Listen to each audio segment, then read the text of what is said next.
Right, hello again. Back for some more. This is part 7, I think now, of my Building A Walking Citadel stream.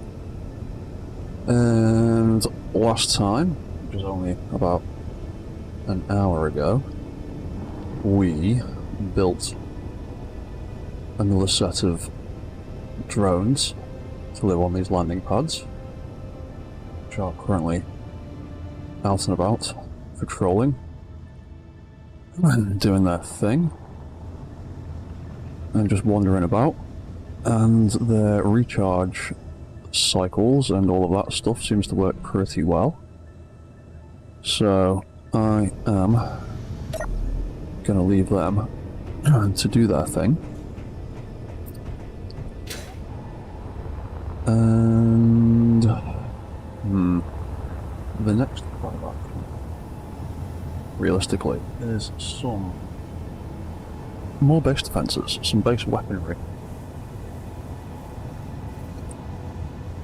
Now, I've been thinking about doing some strange rail cannon things. You know what, let's get rid of that base for now. It's just taking up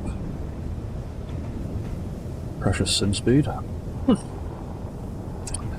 So, I was thinking of doing some kind of rail cannon things over here.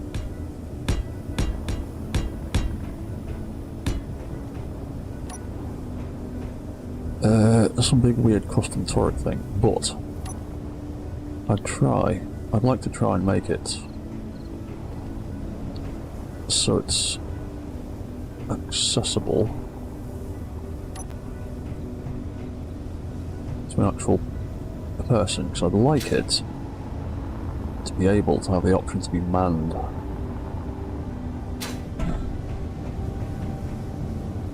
Much like the other turrets that I've been tinkering with. So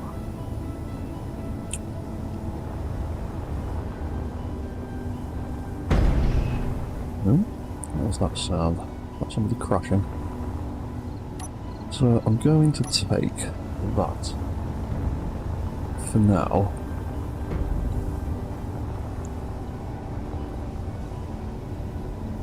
As the sort of rough starting point.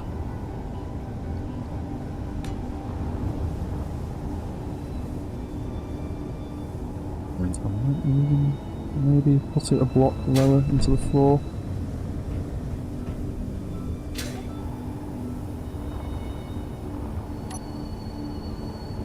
For now, we need to lop off most of this stuff. I need those bits. Let's just take out the guns for now.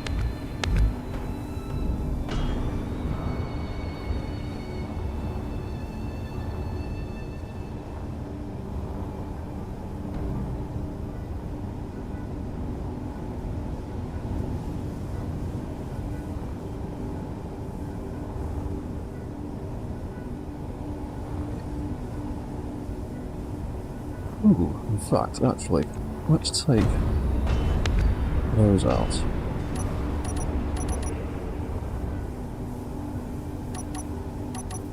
And stick some.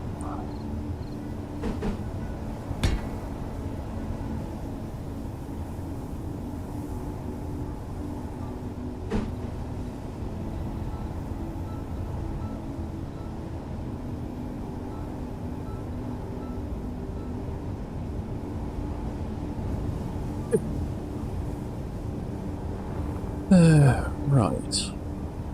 Oh, then again, we have got the access on the front, haven't we? We don't actually need that. We could potentially have something come straight out the front of there.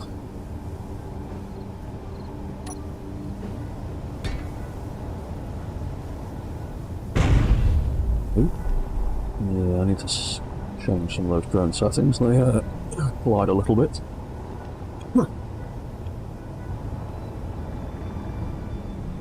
Right, yeah, so we could have that like that. And then we could...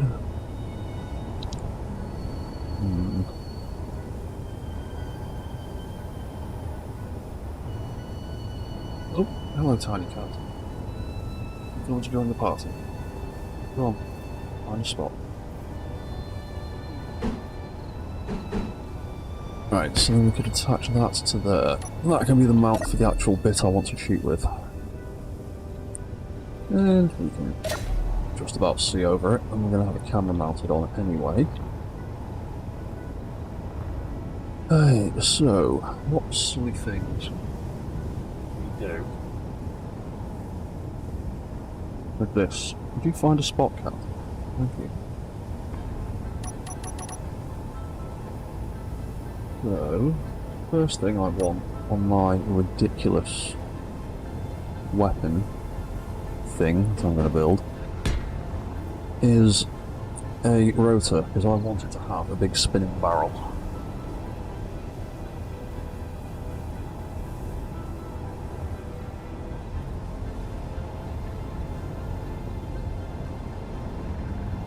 Yeah.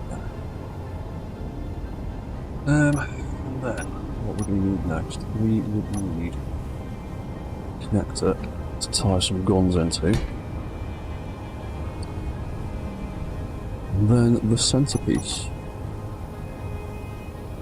of this ridiculous thing that I've got planned in my head is not on my toolbar.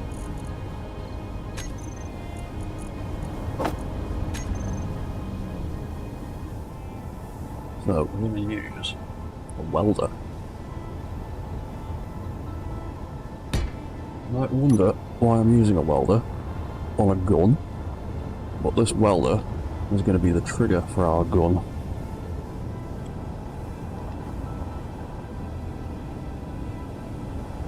Because what I want to do is have a gun with a big spinning barrel that spins when you click the mouse button. So when you actually activate the gun, the barrel spins. Because the turret controller that is ultimately going to control this thing isn't going to be controlling the guns that are mounted onto this turret. It's going to be controlling this welder. And this welder is going to be triggering the guns.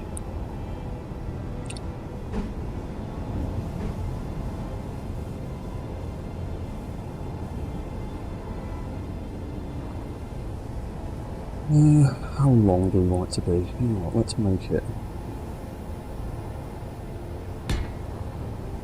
Let's do that 3 more times.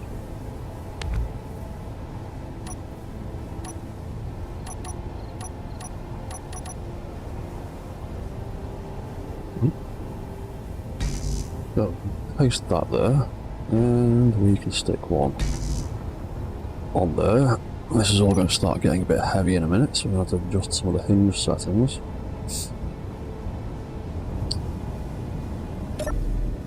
We can't see over that though, can we? Camera. Oh. You know what? We might just extend the camera up a bit.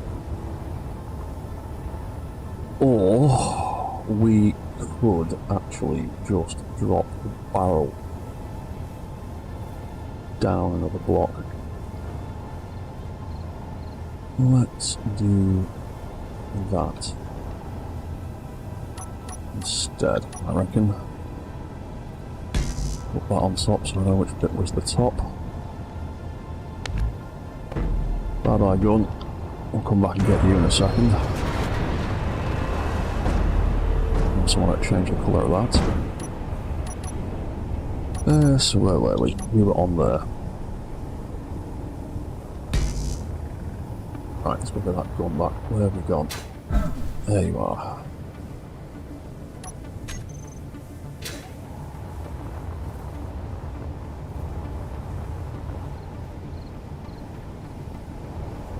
And so Right. That's a bit better. And the camera can see clearer of that. Well, sort of. Yeah, I like that better.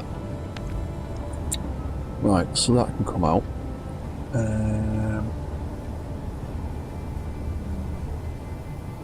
We can now stick electric blocks in there for a bit more support. Maybe something like that there for now.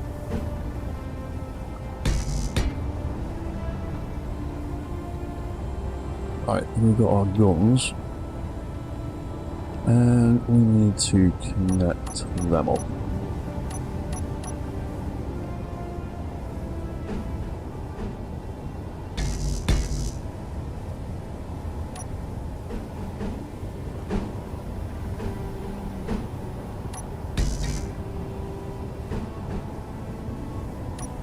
And there's that's that way. There we go. Right, that's all them connected. So. Oh, hello, Splatter Effect Gaming. What's that you're saying? Good day to you, sir. Just sitting here watching you build as I play Dungeons and Dragons on Discord with some friends. Always really like watching your streams. Oh, cheers, man. Thank you very much.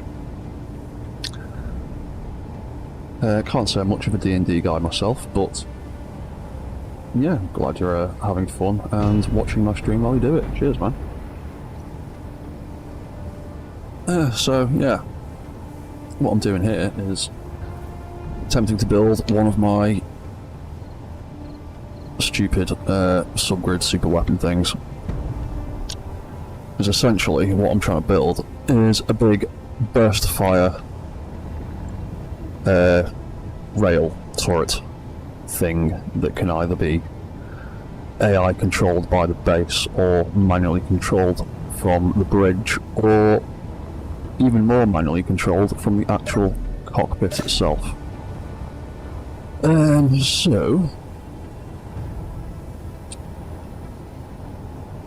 Yes, it's a big quad rail gun, and it's gonna be eventually set up to spin and fire in like a 1, 2, 3, 4 kind of thing. Once I put some controls in there.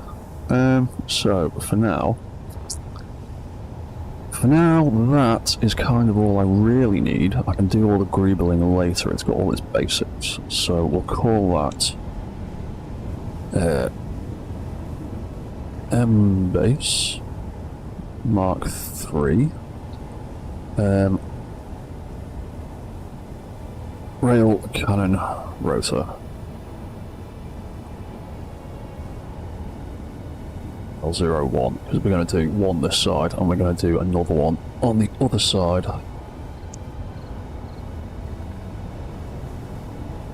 And we'll put some basic settings on that for now. That could be that. That I will set to, for now, I'm going to set that to 90 and 90, because I don't want it to be able to spin all the way around and shoot the central tower. That would be bad. Yeah, some bits need some shear inertia tensor. We can actually click that. That'll solve part of it, and that will solve the other part, hopefully.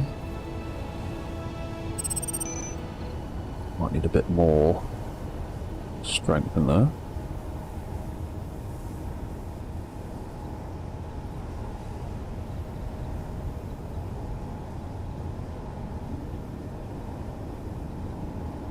Yeah, I think the wobble's coming from this hinge, actually. Yes, we're going to need more in that, so we'll call that 1,000,000 for now. Oh, goodbye, tiny cat. See you later. Messages. Oh, hello. So, in a battle, what happens if that gets shot off? It's going to get armoured up a little bit. I tend not to worry too much about how badly damaged things are going to get in Space Engineers, especially because I'm always building mechs which are a pain in the arse to repair anyway. It's more of a design building project than something that'd be sensible to use, but it will get a bit of armouring. The state it's in now is literally just the bare essentials I need to get it running. Once I get it running, then I can start thinking about armouring it up and making it look cool. I might even wrap it in heavy armour. We'll see how that all goes once I've got some more things set up. So yeah, it's a bit less jiggly. We'll have it go as far as -60. Why not? Yeah, it definitely needs some more rotor strength. Try 5 million.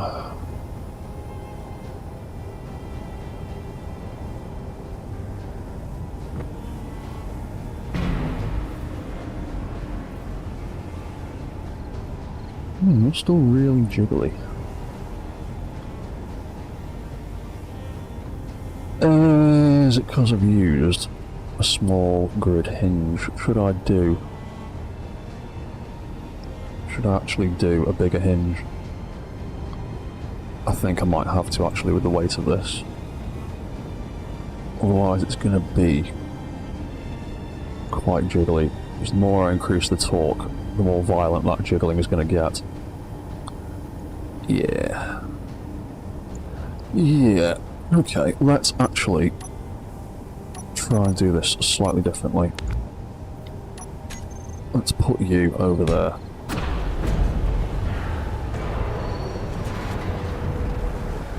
Thank you. Let's turn that back into a large head again.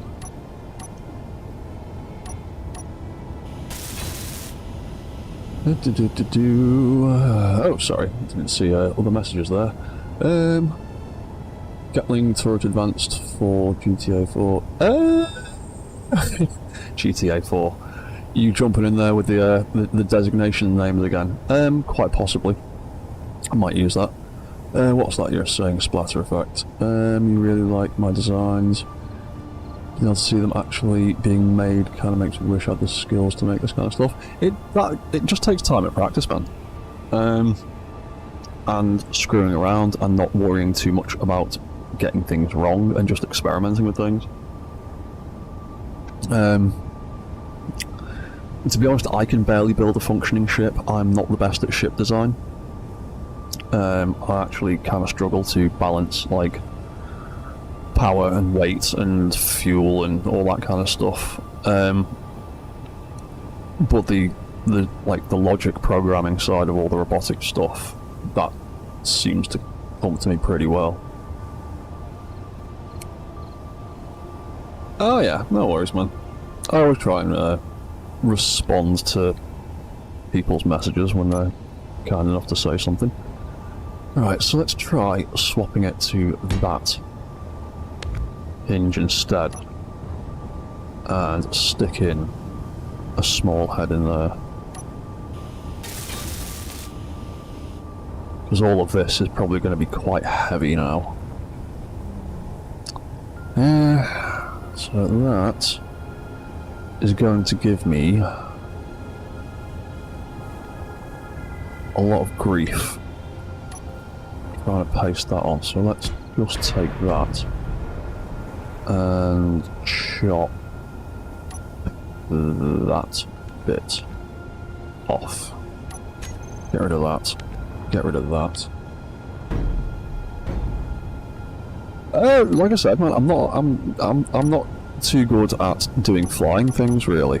Like I said, the robot stuff, like, and all the logic programming comes to me quite easily. I think that's just because I'm a massive nerd for that kind of stuff.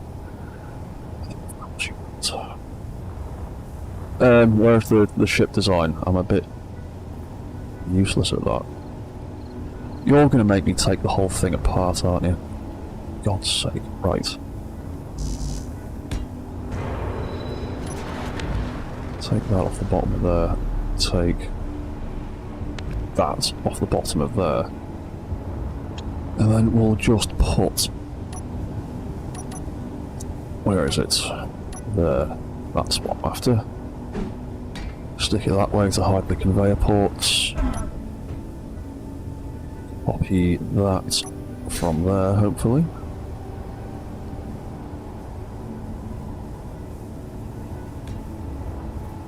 Cool, right. That can go like that. What else did we need to do? We need to chop that off. Meh. Worry about that later. That can go. That can come with us. That's the top. Is that in the right place first? If I do anything? Yeah, that looks like the middle.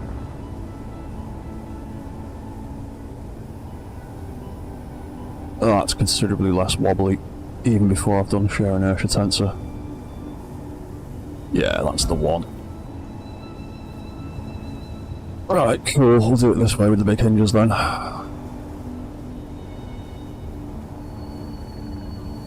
What's that?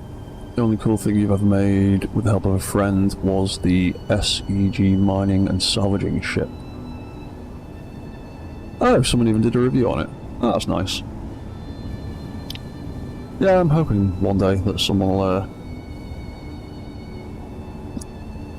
do a little review of one of my stupid ideas on their channel, but I have a tendency to get lost in ideas before I publish things. But I have had a few of my videos featured on the Space Engineers Facebook page a couple of times, which is quite nice. Right, so that can be rail gun rotor. That can be rail cannon hinge. L01. That should be alright. 1, 2, 3, 4, 5, 6. Nope, wrong button. Yeah, that's much better. That road is definitely better. Oh no, I don't mean stupid as in, like, they're like crap ideas. I just mean stupid as in over the top and a bit ridiculous. Like I've said a few times now that we've got event controllers that are actually really quite versatile, I've just been getting lost in trying to do even more ridiculous things with it, like this cannon I'm in the middle of building. It's an idea I've been working on for a while. I've mocked up a few prototypes. Yes, you are absolutely right, Brad. That is absolutely what happens with most artists. You get bored of the idea because you've had a new one that's even better. Or you think it's even better, and you never get around to releasing the old idea. And then it just sits in a cupboard somewhere and no one gets to see it. Which is why I like it when people go back onto my videos and comment on things, because that is a reminder and a little kick up the arse for me to go, oh, I haven't published that one, I probably should do. Because earlier today, in fact, somebody commented on one of my Cowboy Bebop ship build videos from about a year ago, maybe longer. And asked if there was a workshop link, and I realised there wasn't, so I posted some links to some of my Cowboy Bebop ships earlier today on Steam. They're not the greatest thing at flying in atmosphere, as I was saying earlier. I'm not the best at balancing ships, but they do work pretty well in space, if anyone wants to play around with them. They're not console compatible, unfortunately, because they've got a lot of mods and scripts in them. So like I said, they're from a while back before I started trying to do everything super vanilla. Right, so that's rail cannon hinge, rail cannon rotor, rail cannon. What, number 3?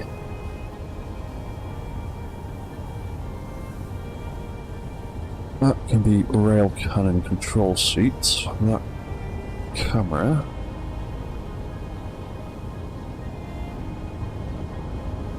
And the rail cannon.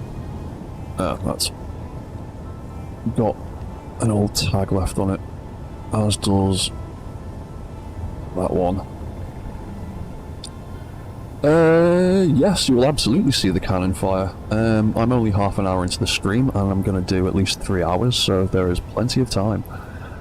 And give me 5-10 minutes to finish these bits off that I need to do first, and then it'll almost be ready to start testing. So that will be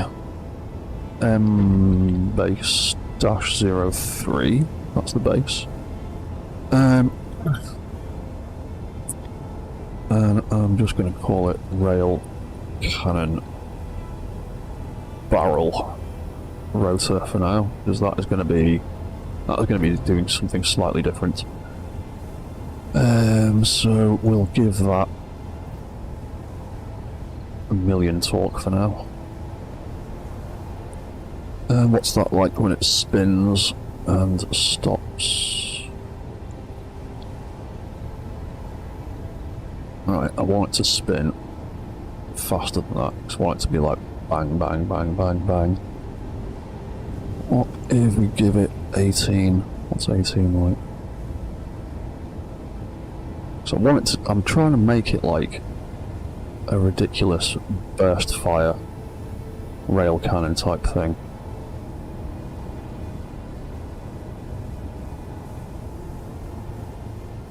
I want it to spin while it fires.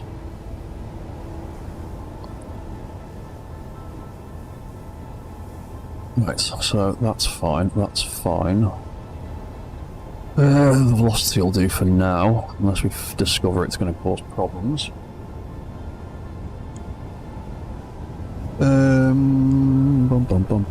We should probably name these cannons. Right, that's the top. That can be railgun L01 for now. Copy all. That can be number 2. That can be number 3, and that can be number 4. What's that saying? Rubber cannons fire when they reach the apex of the spin. That is kind of what I want to do. There's a couple of ways you can do this sort of thing. You can do it with sensors, you can do it with timers, if you just want to try and time it. That becomes a bit of a struggle, because you can't go less than 1 second with a timer without script. But the way I'm going to try and do it is with event controllers. And the idea is, this welder in the middle is going to trigger the rotor spinning, and then the rotor spinning is going to trigger the guns firing.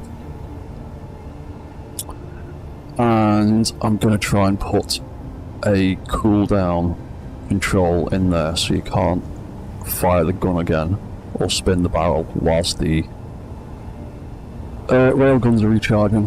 Like I said, I want it to be like a burst fire rail cannon.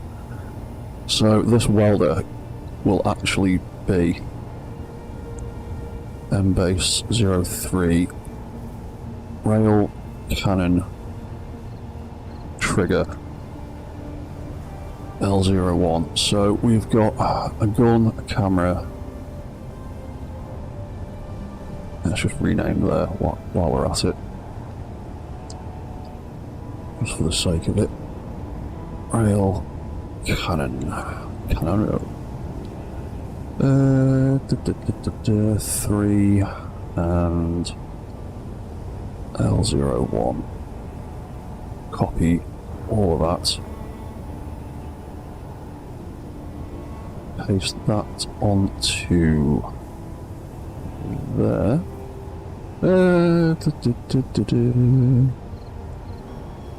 Yeah, right. So, first things first is I need an event controller to make the barrel spin, and I need a turret controller to control the turret. So, what are we thinking? That is starting to get kind of low, but I can expand out, so I've got loads of room to play with. So, I might finish the bottom layer of this supercomputer off with a bunch of turret controllers.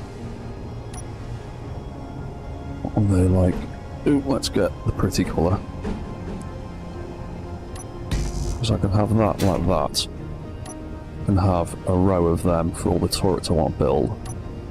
And then, yeah, that's a reasonable, lower limit. I'll leave that like that, and then the rest of the supercomputer I can just build out from. So I've got all of this room to play with. Cool, right, so for now, that can be base 03 control unit rail cannon L01. Right, let's go jump in that seat.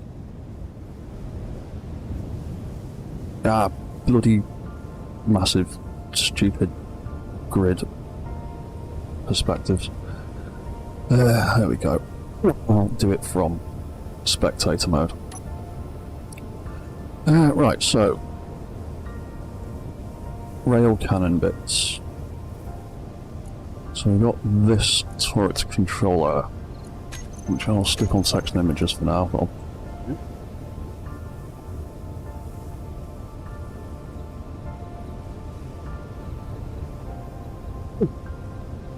Right, we'll deal with the images that are on that later. So first things first. Hey Brad, so you're going to try to sync the cylinder reload. What I'm thinking is trying to set it up so it spins, does like a 1, 2, 3, 4 burst of rail cannon fire, then stops, and then the trigger will disarm itself so you can't fire or spin up the gun again until the guns are reloaded. The reload sequence isn't too bad to do because rail guns. Oh, hello, Damon. It is pretty much what's an arms fort? I don't think I'm familiar with that, but it is a walking fortress, or it's on its way to being a walking fortress. Right, so first things first, let's set up the controls on this railgun. And they are going to be buried in this ridiculous list. One thing I would really like an update for, at some point in the future, is I'd love to have a search box instead of a drop-down menu, or as well as a drop-down menu, because my builds have a lot of rotors and a lot of hinges, and I have to go through this painstakingly looking for the rail cannon rotor rather than being able to just search for it. Walking cities. Oh, are they from Armored Core 4? Right. Yes, that'll be why I'm not familiar with it, because I had a big long gap in my Armored Core knowledge. Because I was an Xbox person for quite a while, and Armored Core games were PlayStation exclusives for a very long time, so... I had a PlayStation 1 when I was a teenager, and then after that I kind of switched to Xbox, so I didn't really get any Armored Core games until recently when 6 came out.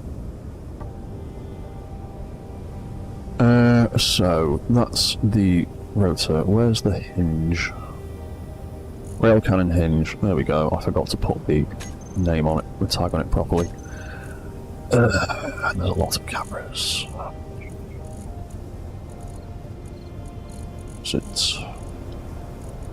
Where is it? Where is it? Where is it? Camera. Gat. Did I even rename it? No, there it is. Rail cannon. Right, so this turret thing isn't actually going to use the guns. It's going to use the welder.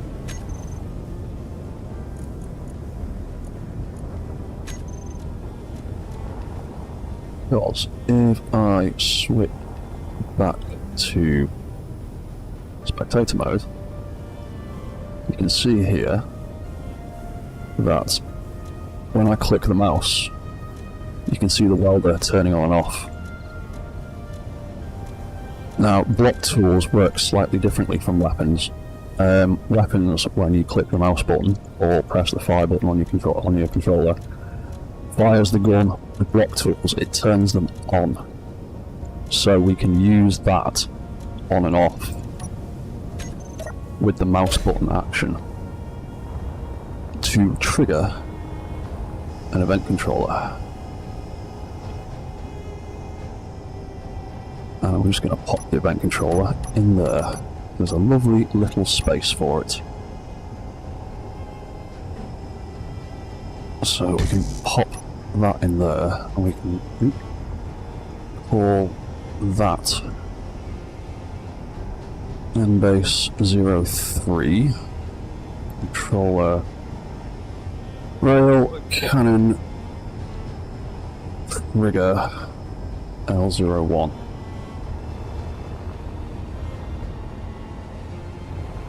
So we can then jump into there. We can come back over here. Rail cannon. Oop. Rail will do. Right, so that rotor, at the moment, I've just got it set to turn on and off and it'll spin. I can do more complex things with it, but for now...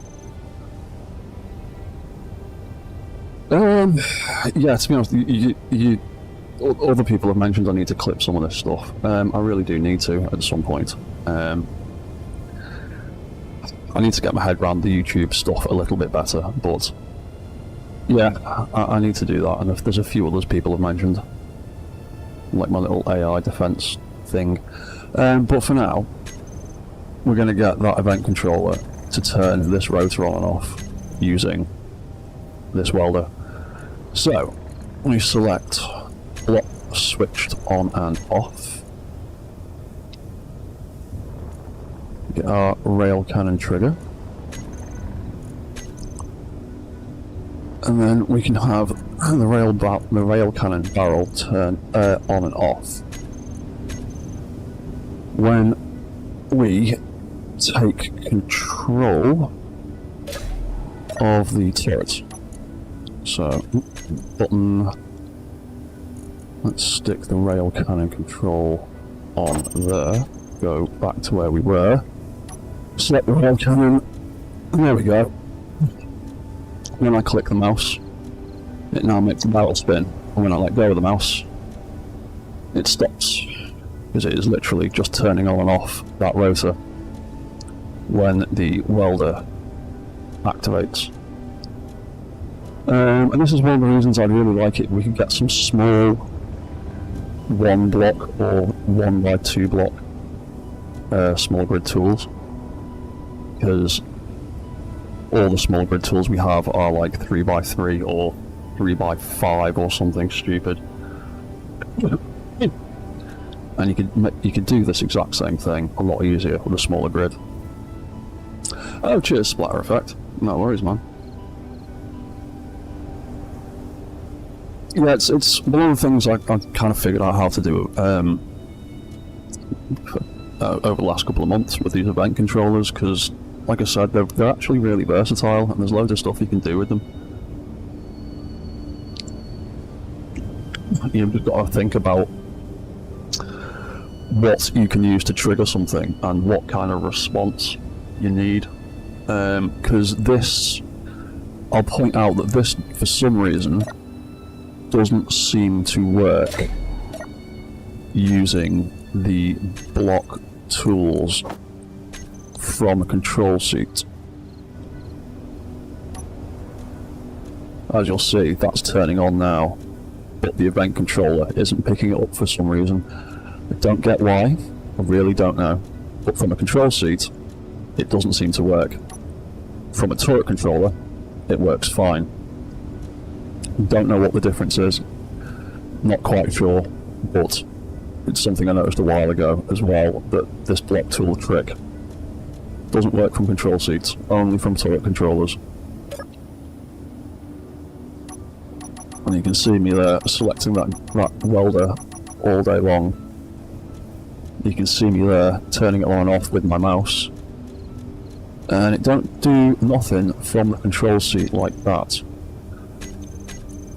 But if you stick the on-off command into the toolbar, it does work from the control seat.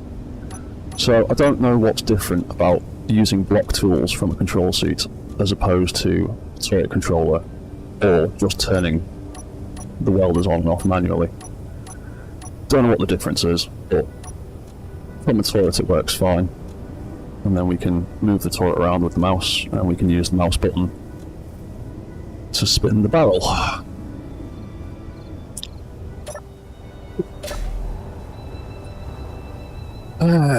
Right, so the next bit is getting the guns to fire,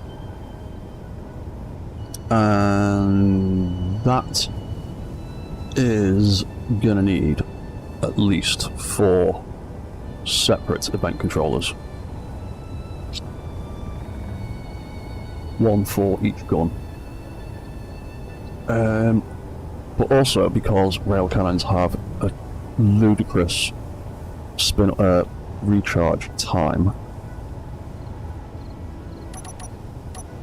and because I like to add a little bit of nonsense to my builds a lot of the time, I'm gonna also stick on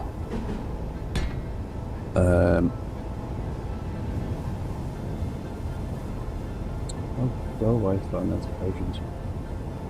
Messing with my internet. Yeah, because I like to add a little bit more nonsense to my builds. I'm gonna stick some exhaust pipes on it as well.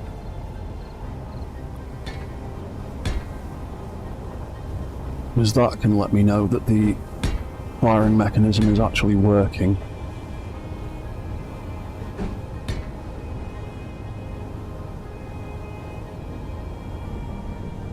So, that might be a bit too far actually. Yeah, you know what? Yeah, actually, we'll do it like that instead, I think. Yeah. Dramatic large grid sounds.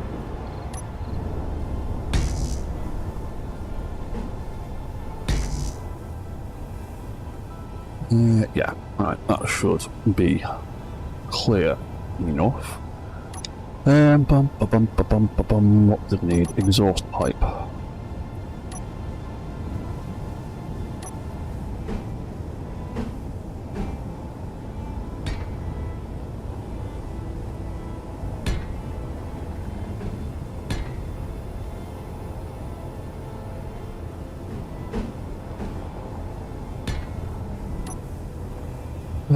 Right, so that's number 3, number 4, number 1.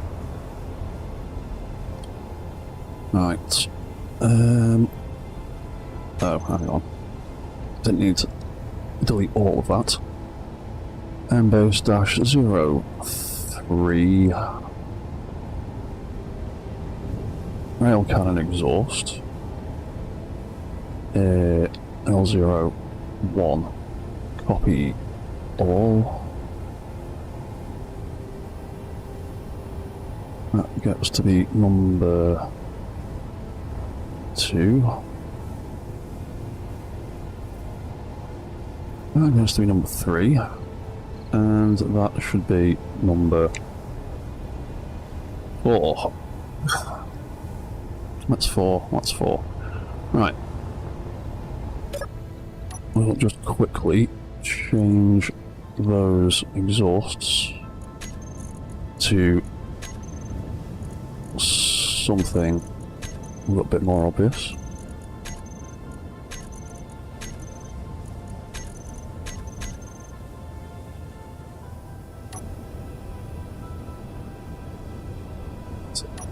So we can see all of them.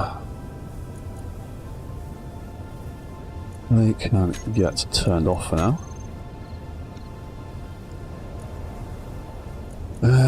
Let's add that into these bits so they're all named properly. Then we need to build some more event controllers.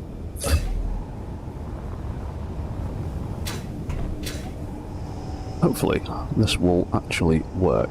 So we've got that there. I'm going to build another row. I'm going to fill that up with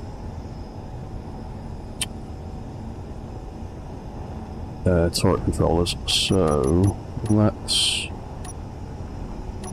put a row of them here. 1, 2, 3, 4.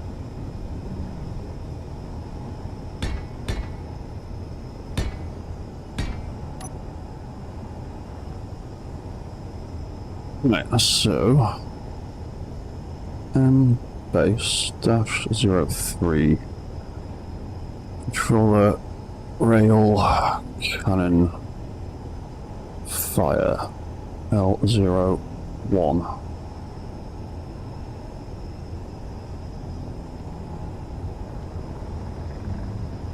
L02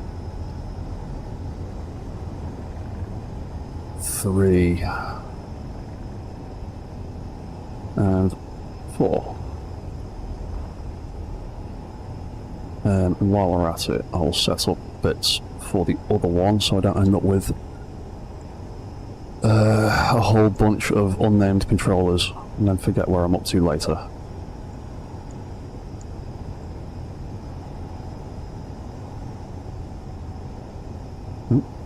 If button 3 and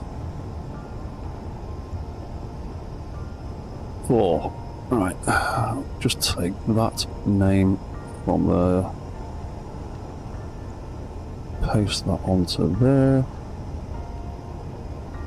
Right, Ruby. So,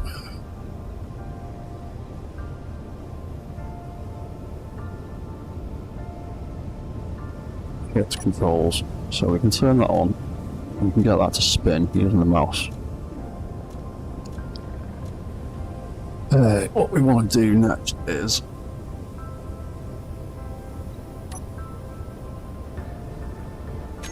can't access that from there. I need to back out of the turret. Right, so what we need to do is bring up all of our rail cannon controls for a start. Spell rail cannon properly would help. So we've got these 1, 2, 3 and 4 fire controls. So the idea I've got is they will look at the angle of the rail cannon barrel rotor.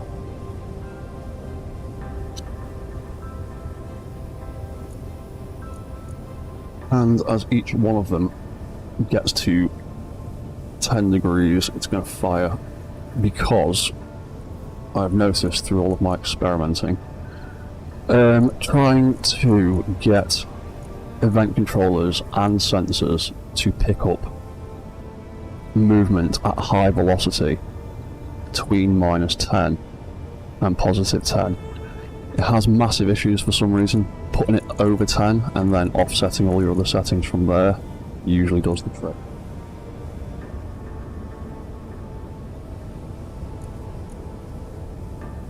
So, we'll have that set to that. In fact, which way is the barrel even spinning? It should be... Where is it? There it is. It should be spinning positive, so when it turns on, the number goes up. Yeah, right, so greater than 10. Cool, so when that gets to greater than 10, what it will do is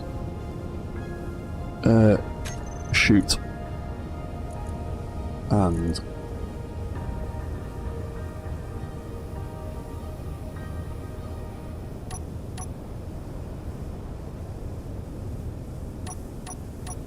it will shoot and it will turn that on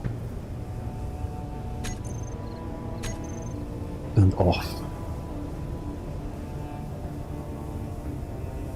I think.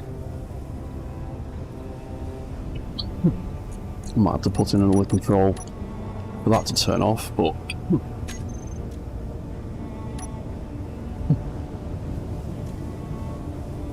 there we go. Now when we spin the barrel, that turns on, but I need a way for that to turn off again. But we can also, for now, stick where is it? There it is. Stick a container under there. Bung some small railgun ammo in there. Don't need that much.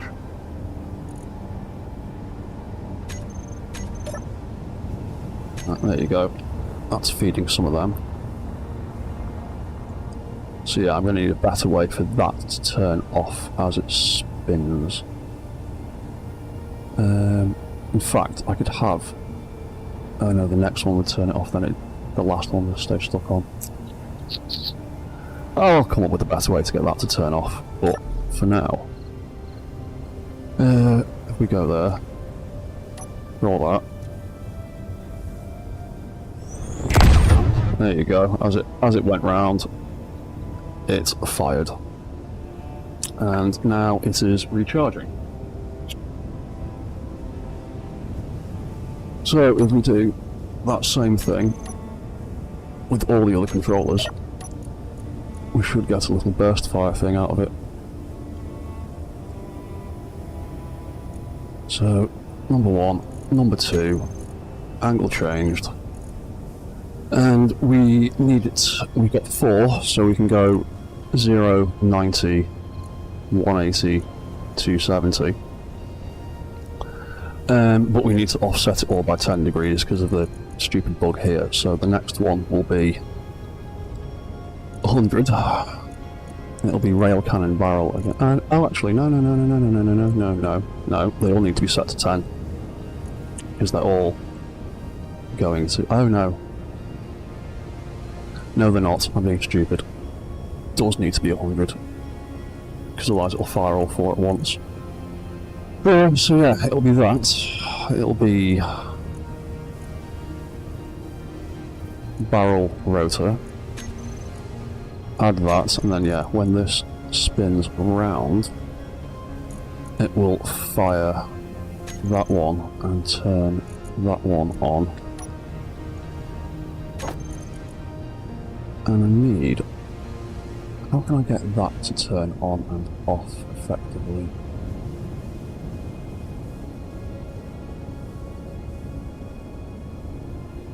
Oh, I know how I can do it. Because there's going to be a recharge cycle for this thing. So I can have the first one trigger that. I can have this one that trigger that and turn that one off. I can have the next one do that, and the next one do that, and then the last one can turn that off and then recharge, and then we can start the whole cycle again. Yeah, that'll work. So, angle changed, greater than, what did we say, 180, so 190, offset it by 10. barrel. Rail number 3, shoot once. Number 3, turn on. I'm going to stick that to turn off there anyway. And number 2, turn off. Let's just double check that one. Yeah, forgot to do that, didn't I?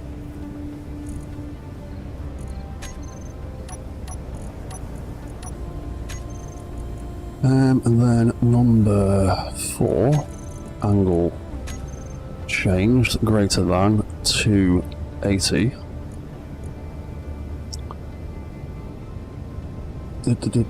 Gotta go. Have a great day. Look forward to seeing more of your broadcasts. Cheers, man. Thank you very much, man. I will see you later. If you stick around for another 30 seconds, you'll get to see this thing fire. Rail. Shoot. On, off, off, and then we'll have a reset thing at the end. So if I jump into that controller, if I move back a bit, I select that. Now, one of them is still recharging, but there you go, you get the idea.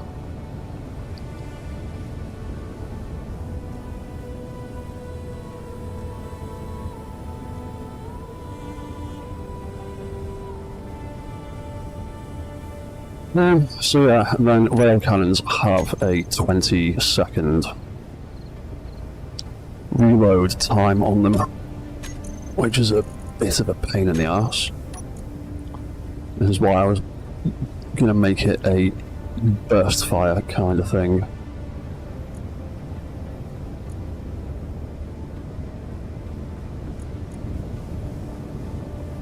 Yeah, because they're still reloading. Try that again.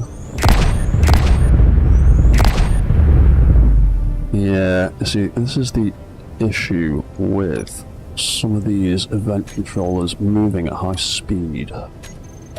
Some of them aren't quite firing properly.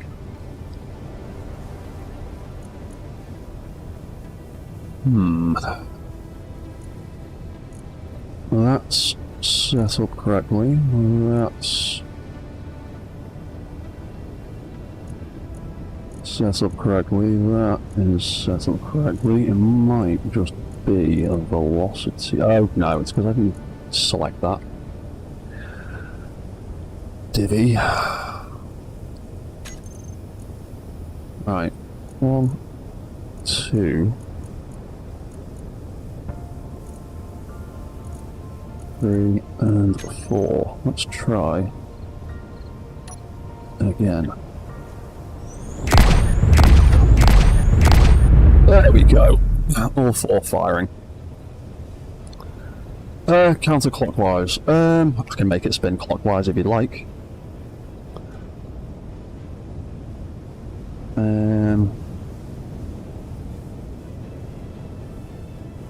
Yeah, you know, it probably would make more sense if it's span. Settle down. Oh, that's because it's sitting probably right on its target thing. Yeah. Well, that's the rough basic idea. You're getting a bit excited.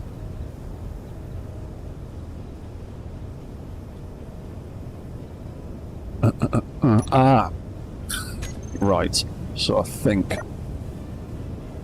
the railguns are responding to... Yeah, they're responding to the event controllers. And they're deciding that just because they're on that angle, they're going to fire, even though they're not moving. So, what we need to do is get those guns to turn off when we're not spinning the barrel. So, yeah. You can fire all you like. I am about to turn you off. So, when we turn on the railgun, the the barrel rotor using the welder, we can also turn the guns on and off too, and that should solve the problem. No it won't, because the guns won't be able to recharge while they are deactivated. What we need to turn off is the fire control, which is causing the conflict, because that's what's making them fire right now, I think.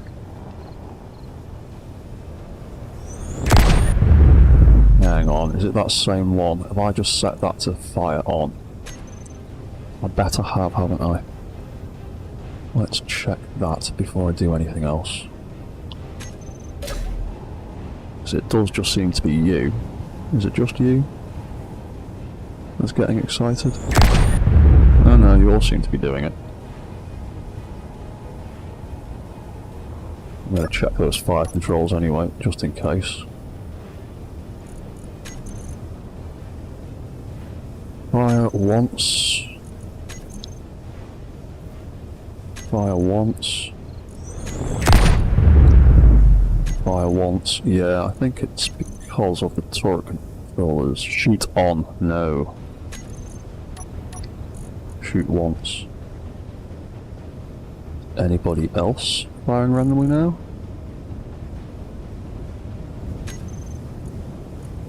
Let's have a look at my rail cannons.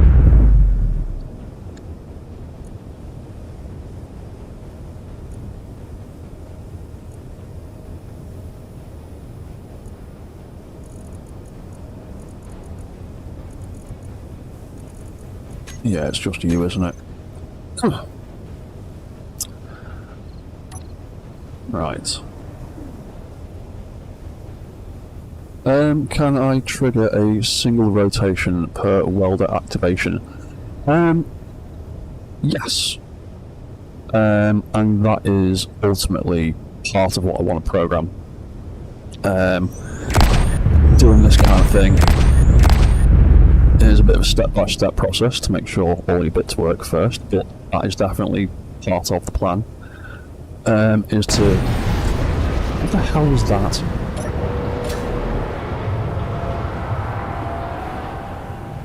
Oh, is that just that falling off there? Bloody... stupid dramatic small grid. There it was. Small grid blocks crashing into large grid blocks make the most ridiculously over-the-top noise. Right, yeah, so... yeah, I do plan to make it kind of do a single spin and then turn off. I just want to make sure that all of that stuff works, but to be honest, I think whoever it was that said it is right, that I'd rather have it spin clockwise for me rather than clockwise for the rotor base. So we'll have to swap those settings over a little bit. So we'll make that -24 instead, and then the fire controls, we will just make them less than their minus values.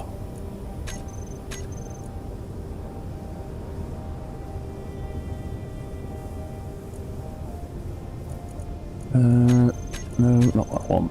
Less. Why are you getting excited? Oh, because I just changed that, that's probably why.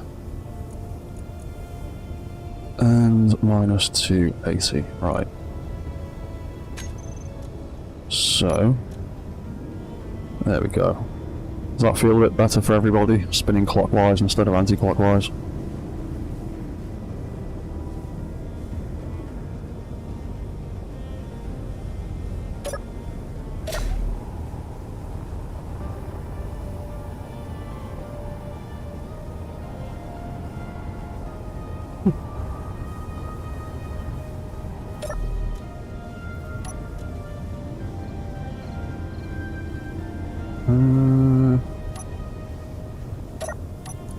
I've gone through all that ammo already.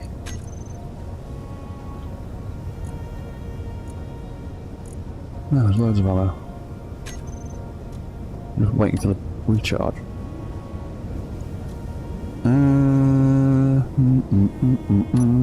Okay, looks like I've broken those controllers. What have I done?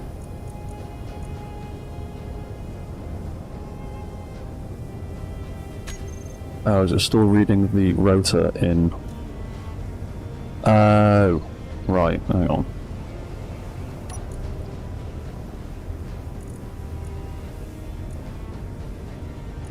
Yeah, most probably wouldn't know much about analog clocks, Brad.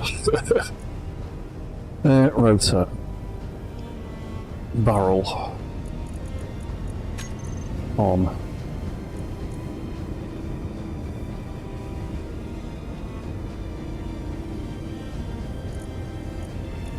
No, it's deciding that it's not going to do negative values, it's going to...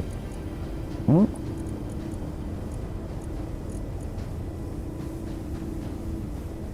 Alright, okay, if you're going to do that, fine. We'll do that the other way then.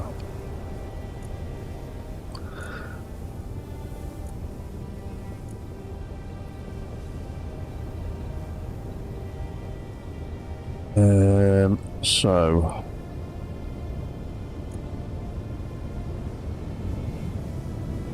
Well, why is that rotor being a dick?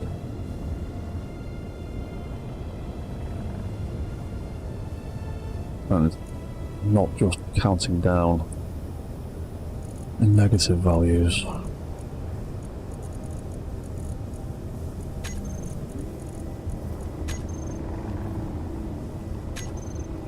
No, but you're going to make me do the maths, aren't you?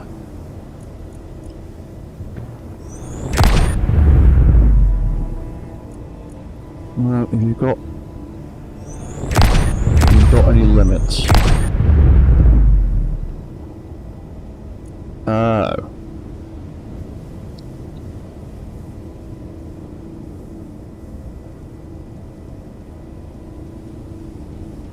Right, so if I set that to 360,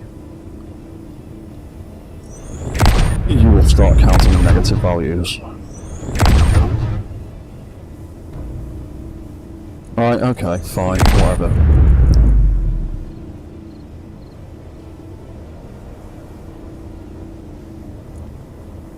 As long as you'll count it properly and I don't have to do all the confusing maths, whatever, that'll do me. Cool, right, so...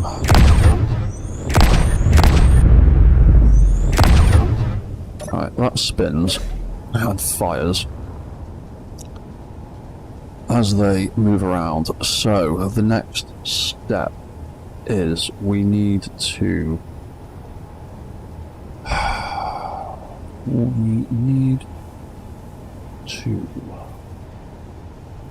make the recharge cycle and stop doing that, because the beginning of the recharge cycle can turn the rotor off for us.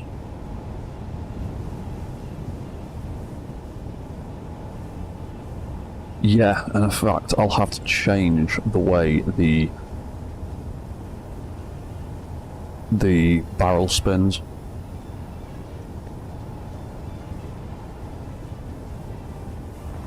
Yeah, in fact, first things first, I'll have to change the way the barrel spins.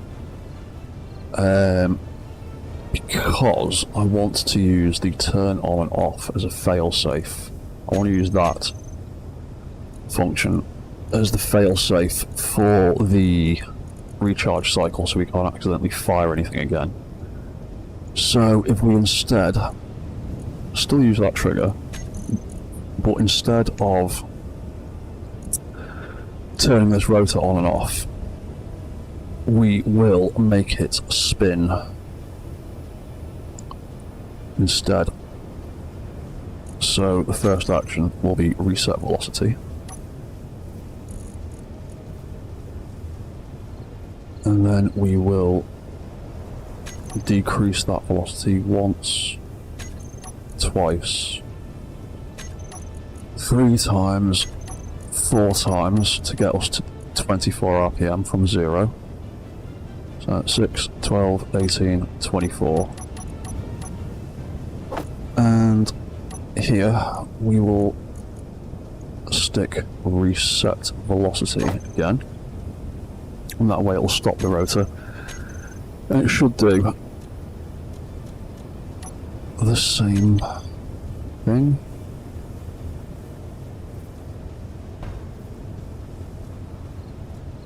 Or apparently not. Oh, because the rotor's switched off, you fool, that's why. Barrel rotor is turned off. Right, so that should now do the same thing.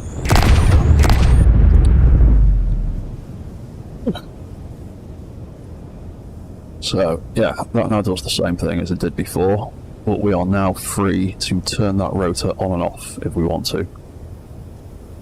So, that will spin. It will fire all 4 rounds. You need to let it charge up properly to do the burst fire. So it'll spin round. When it gets to the last one will trigger the beginning of the reset cycle, which will be a timer to begin with.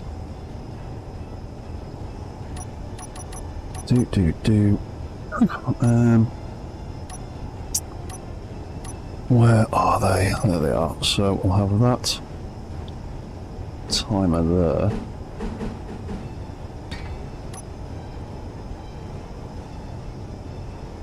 And we'll call that base 03 roll cannon reset 01 L01, because it might not be the only timer in this sequence yet. It's been a while since I've built something like this. Well, it's been a while since I last experimented with something like this. So, that rail cannon fire number 4, when that fires, that's going to be the last in the sequence. That will then trigger the rail cannon. In fact, it will turn on and trigger the rail cannon reset timer.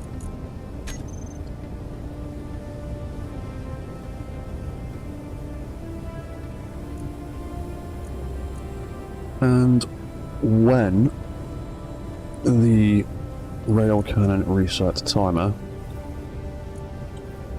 wrong button, reset timer is triggered,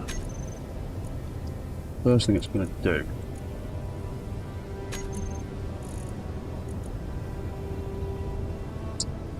is it's going to turn off that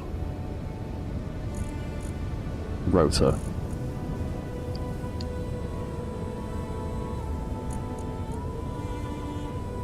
So we'll turn that off, so that'll stop spinning. And then the exhausts, we will turn all of them off. And that'll make sure they're all off and there's nothing still flashing.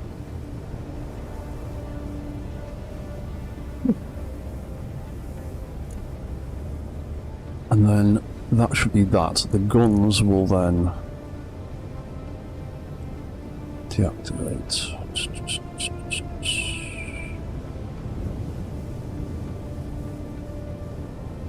Yeah, I'm going to have to put some more timers into that. So yeah, that will turn everything off, and then we will need to trigger a separate timer to actually begin the 20-second cooldown.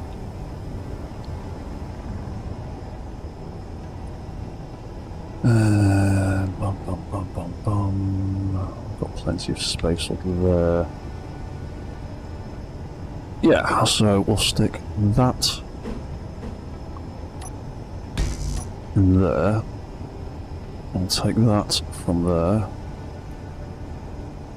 And we will call this one...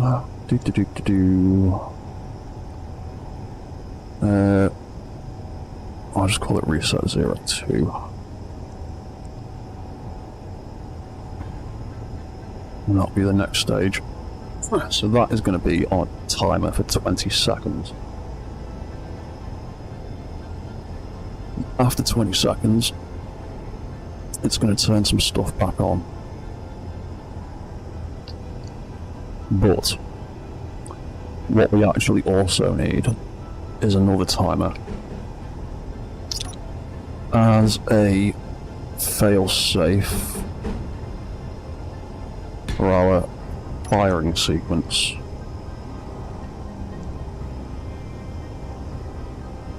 Oh crap, I'm in the middle there. I didn't realise that. Rail cannon reset. Ah, yeah, I can't build that there, can I? Down. Because that's going to be in a stupid place. That's the middle, I want that for other things. I'll just put it there.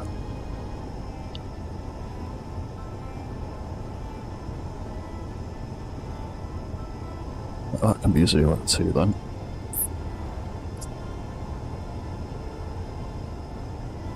Oh yeah, while we're at it, let's put in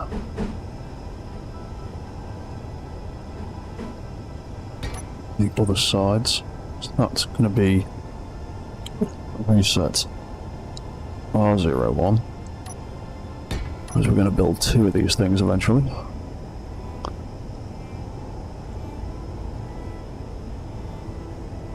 That'll be number 2. Right, so that'll be on a 20-second timer, but we do need firing controls, because I do actually need to have a fire button that we can turn on and off, so we can't interrupt anything. So I will actually, I will put those back in the middle. I just have them facing like that. 1, 2. So that one can be rail cannon L01 fire.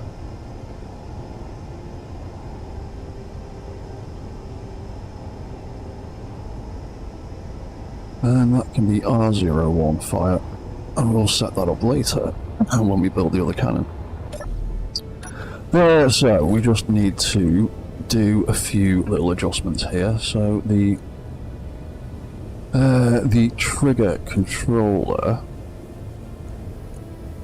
when that is activated,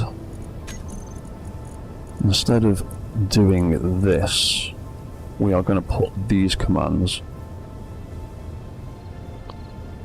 on this side into that fire timer we just built.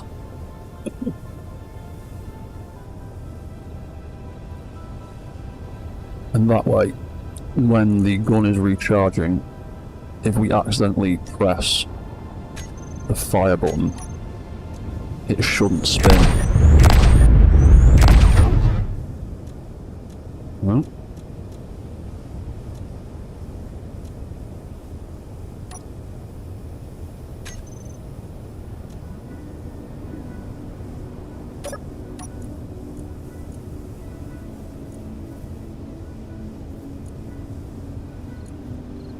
That just kicked in.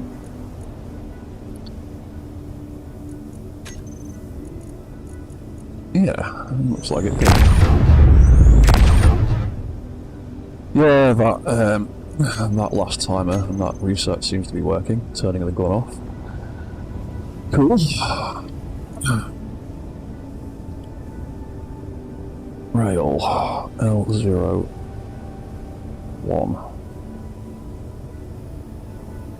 L0 now. So that got to the end of there, and that triggered that. Cool, so that seems to be working fine. Right, so rail reset. Oh, First thing I needed to fix was the trigger, wasn't it? Yeah, that was the first thing I needed to do. Just need to box off these controls so it's reset and then decrease that 4 times.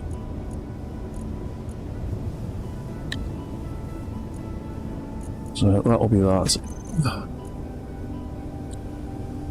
And that will just be, for now, that resetting.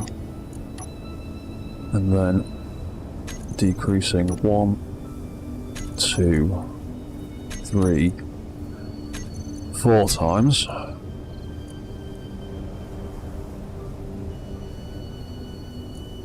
And then we can change the trigger.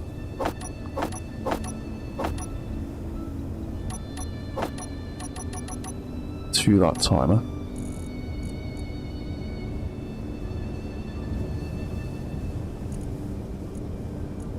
And we will just have it trigger that.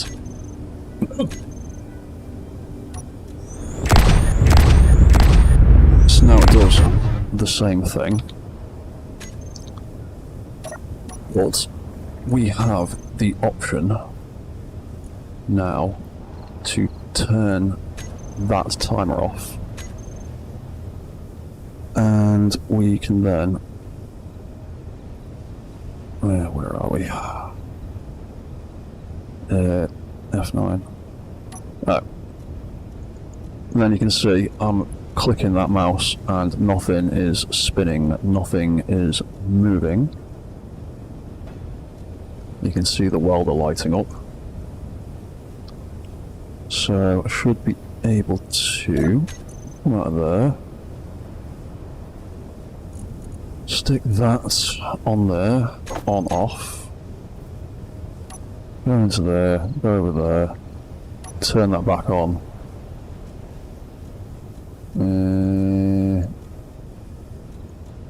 Okay. What's going on now? Rail. FL. L0. What's going on there?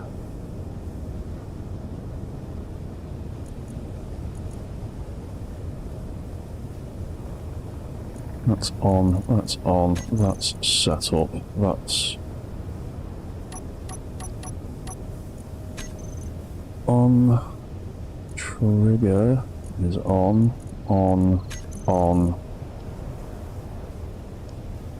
fire.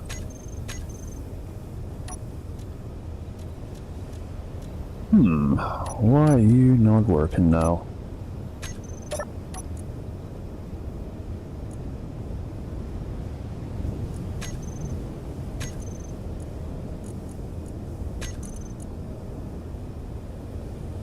L01 fire. Trigger. Right there.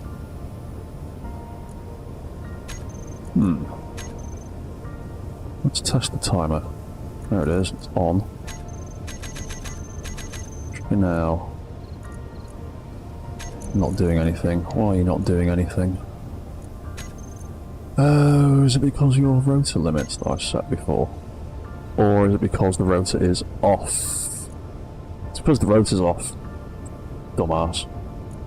Yeah, there we go. And then that turns it off. And then that does the whole thing. Alright, cool. Okay.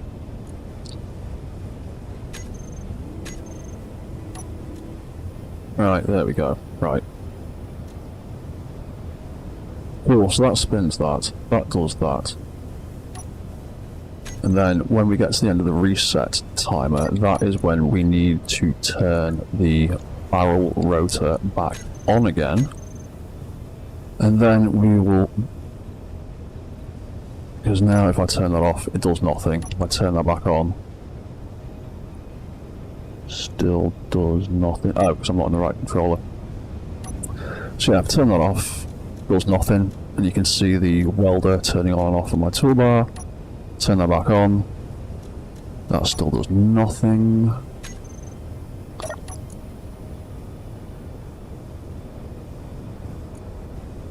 That is still switched off.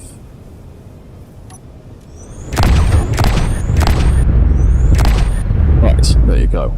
Fire it, spins round, turns off the rotor. And we've got the trigger on a separate timer.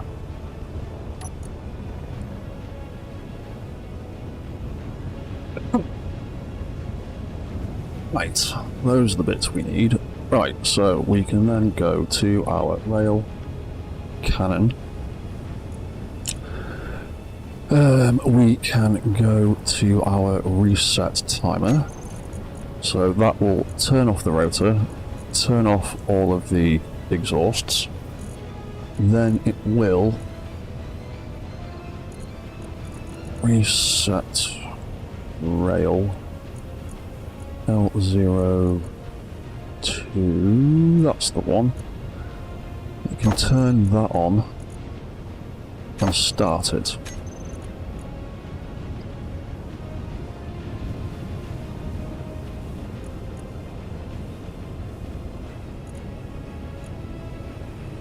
Oh, and that can also turn off the fire control, so then we can't accidentally trigger anything again.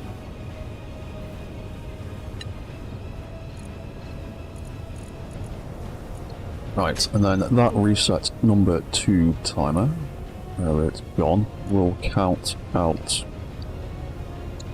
I think it's 20 seconds. Let's just double check. Build info should tell me. Rail gun. Where is it? Reload. Reload 4 seconds. Recharge time. Around 20 seconds. Oh, that's not helpful, is it? Alright, we'll call it 25 seconds then to be certain.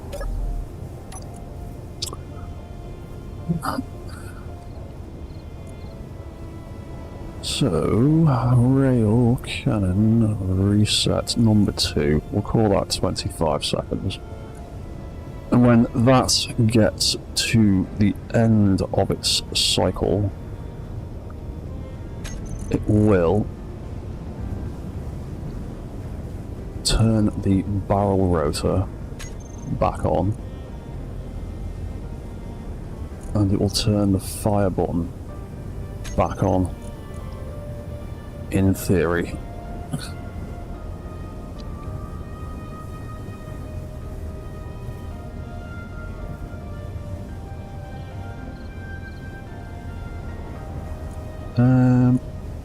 I think. Oh, hello. Lots and lots of J's. I'm not trying to build anything 40k in this stream, although I do have some 40k builds. This thing is just a big random giant spider base thing that I'm kind of making up as I go. But there's almost certainly some 40k influences and other bits in there. Right, so that will tick over. And when that gets to the end, it should turn our fire controls back on again. Hopefully, so... the fire button is currently on. Oh, it doesn't matter. Just trigger it. Oh, I meant to start it, but never mind. Right, so... let's see what happens.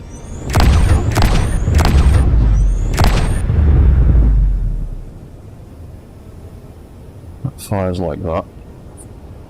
And then after 20 seconds,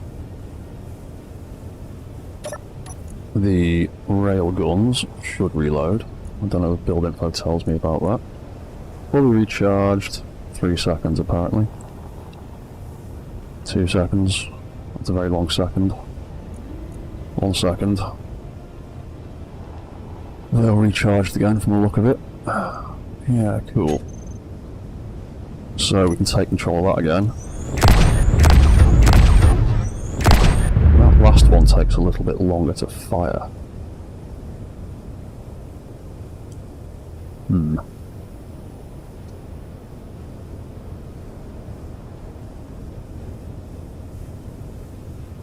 What about if Well, that's kind of working how I wanted it to for now. So, what if we make that last one start that timer rather than trigger it? Because that gives it a second rather than a single tick, which means the rotor can spin a little bit longer. And hopefully that might fix what's going on there.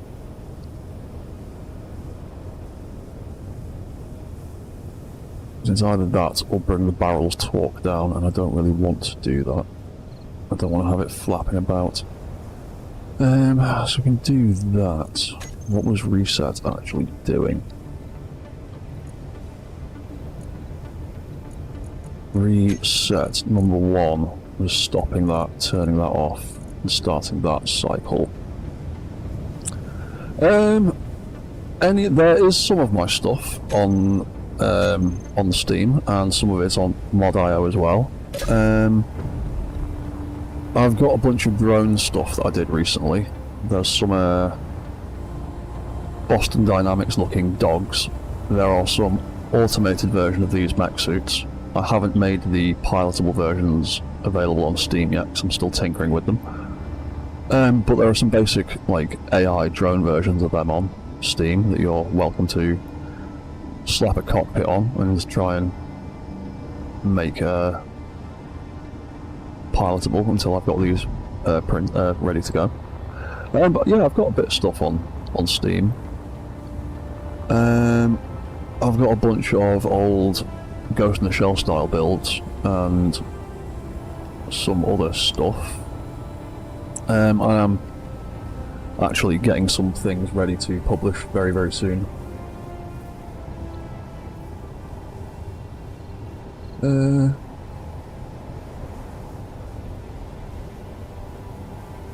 So I think of using the wings on the LSG server. Yeah, well, when this is ready, I will publish all this stuff, and I'll publish all these little drones as a separate blueprints as well. So let's give that gun another try.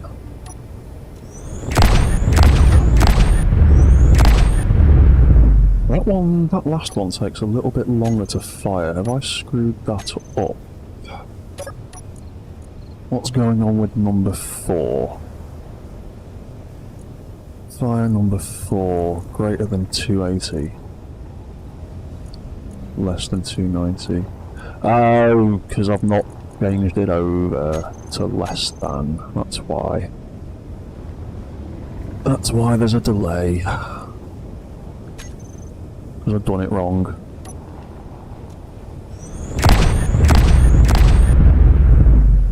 That didn't quite work properly then.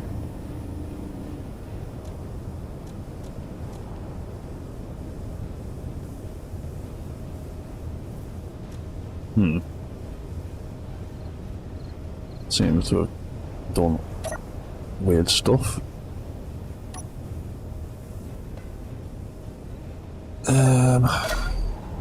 Why is that not turning? Oh, that's why.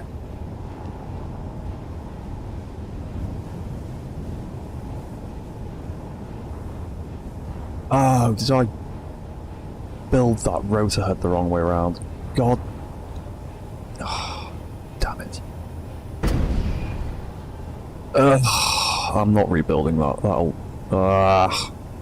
started that rotor head on the wrong angle. That's why.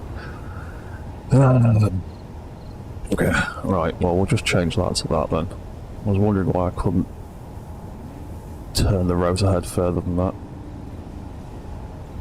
Oh, it's because I... yeah, set the limits too soon. Fool. So now that's going to spin too far around the other way, isn't it? Yeah. I don't really want it being able to shoot the building.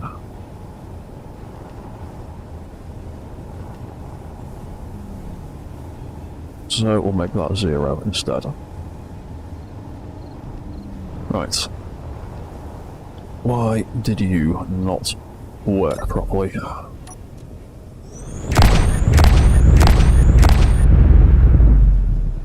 you're stopping a bit too soon now. Look a bit. Rail bits. Less than.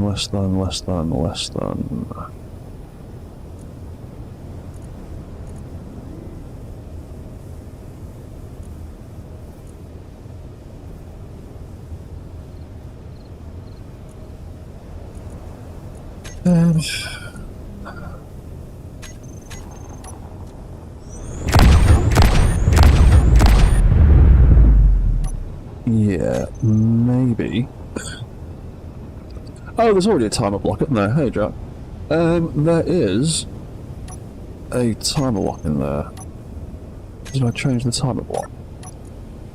Yeah, I did. I changed the timer block from trigger to start, so it should actually be playing later. But I had one of the event controllers wrong, and it had a big delay. So I think that was the main issue.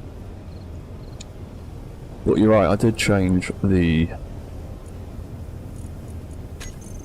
timer there. But like I said, that's been changed to a slower time, so let's give that a bigger delay. See if that makes a difference. Give that a 5-second delay and see what happens. There you go, that spins out more. And then it doesn't stop.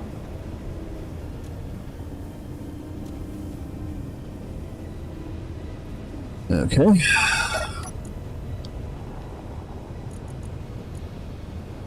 You are supposed to turn yourself off. Or are you supposed to turn all that off?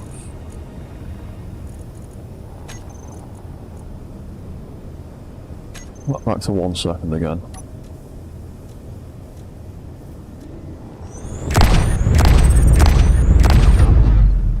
Yeah, maybe 5 seconds is a bit too much. Let's make it 2 seconds.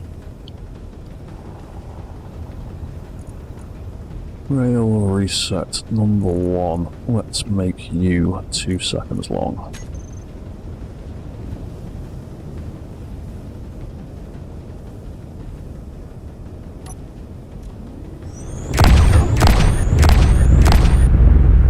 That's a bit better. And then that is now turned off. I can't trigger it again, even though I'm clicking the mouse button. And then, after a while, it'll turn back on again. I need to actually have a look at exactly how long the reload times are, because I can probably bring that reset timer down a bit.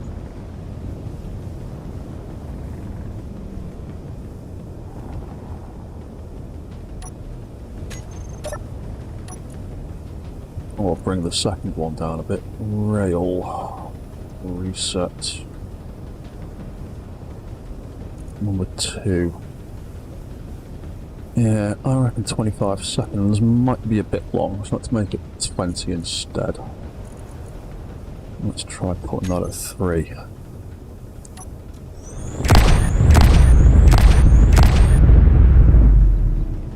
And that'll just keep spinning out.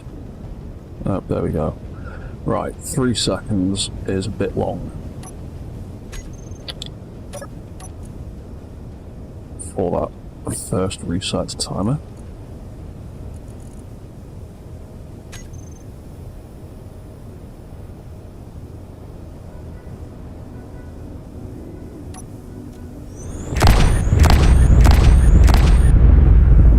Yeah, 2 seconds is definitely the one for that.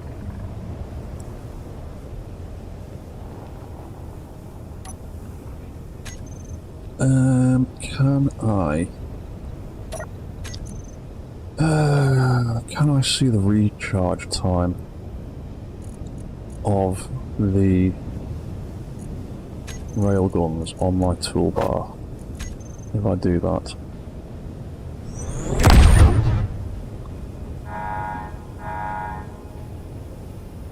No, I shouldn't have put that on the toolbar like that. That was a bad idea.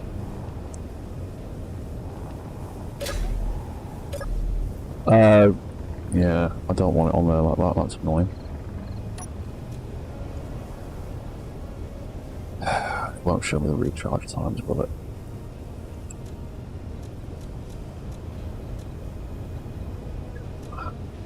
Yeah, why has that triggered the reload again? Yeah, I need to try and bring that recharge time down if possible. 1, 2, 3, 4. That's...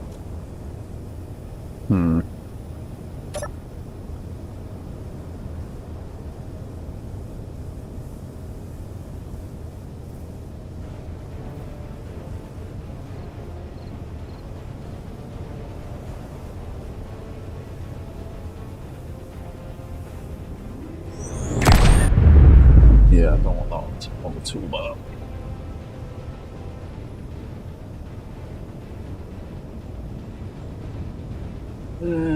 Let's actually time how long that is, so I can make this timer a bit more specific. So, how long is that going to take?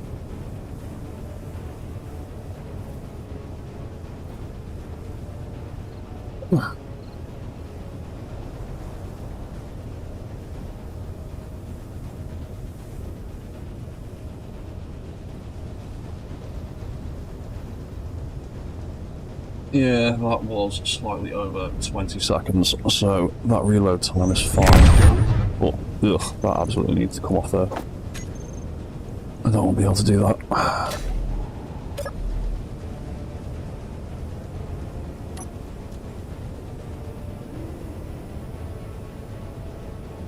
There we go. So, right, that's gonna... Yeah, we'll stick with the 20-second reload time then. We can probably set up some indicator lights or something to let us know how the recharge is getting on. There's always some way of doing it.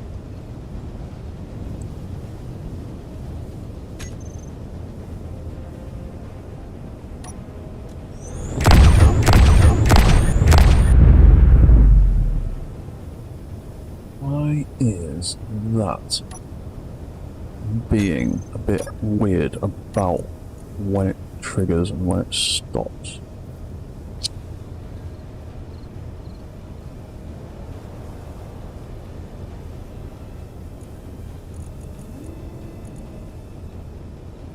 Is that just the inconsistency of timers? Or is it to do with the rail, with the event controller?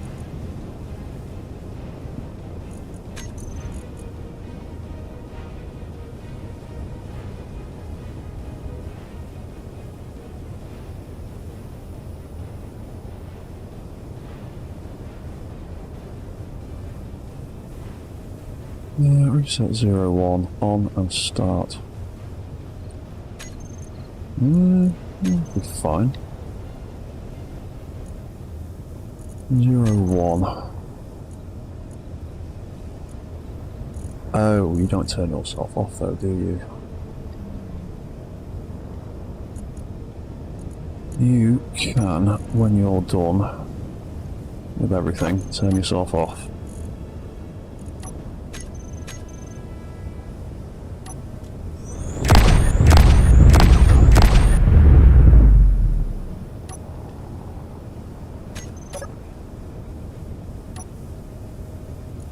angle is that currently sitting at? Minus 256.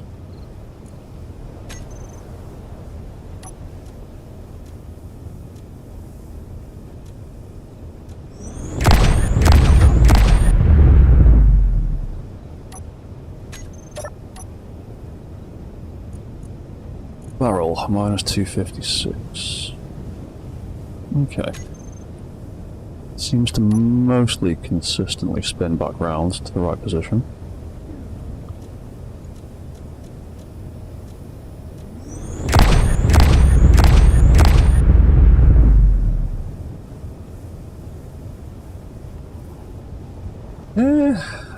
Yeah, right.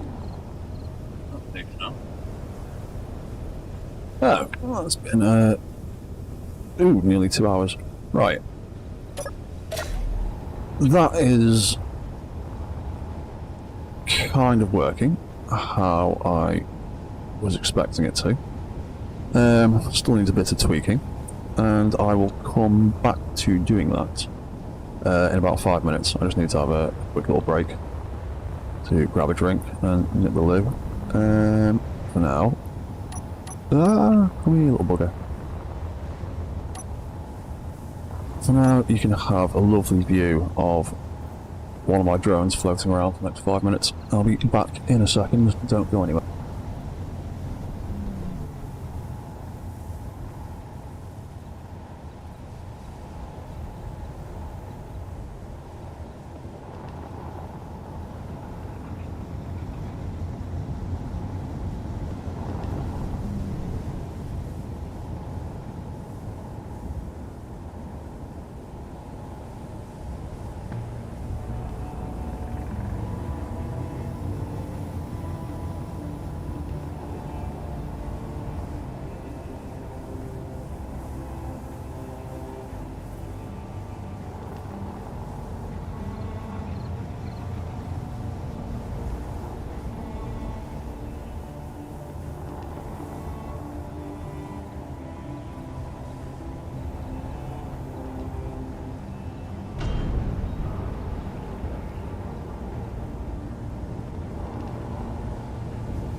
Right. We are back. Is that one of my drones on the floor? Oh, it is. Did you run out of power? Did your docking sequence mess up? Which one are you? Front right. Right, come back with us. There's obviously...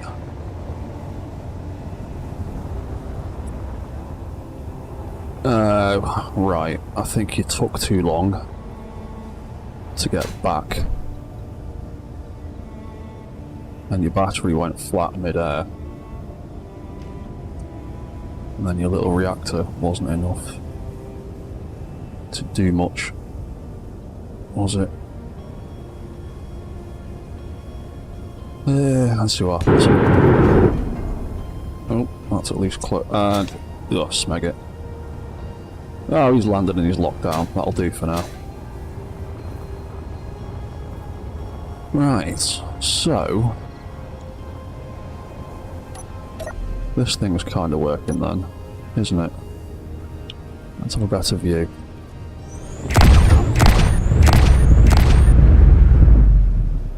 Yeah, that's pretty much what we wanted.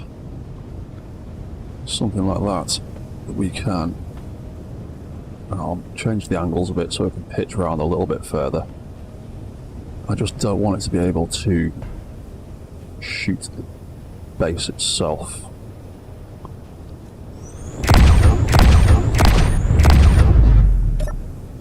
Cool. That kind of works.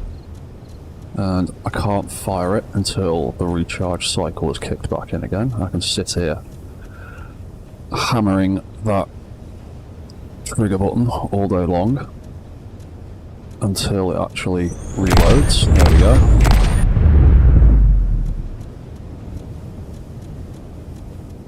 Right, cool. So that kind of works how we want it to. What I'd like next is to have some kind of lighting indicators, something to let us know how far along the recharge cycle has progressed. And to let us know when it's going to be ready to fire again. So, my plan for that is more timers and some lights. And before I put the lights down, I need to greeble this thing a little bit. And then decide where I'm going to put those lights.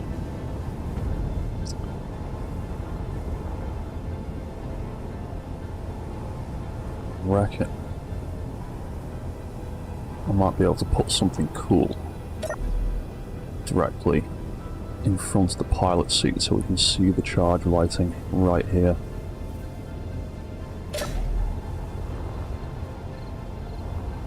In fact, if we do it like that, I can greeble the gun later. I just need to figure out what I want to do with the rest of the cockpit section. I also need to figure out how I'm going to reach that from the floor.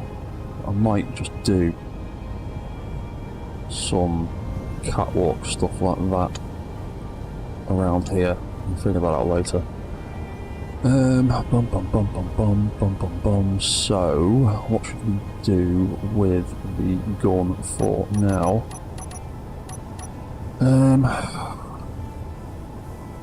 I can put in...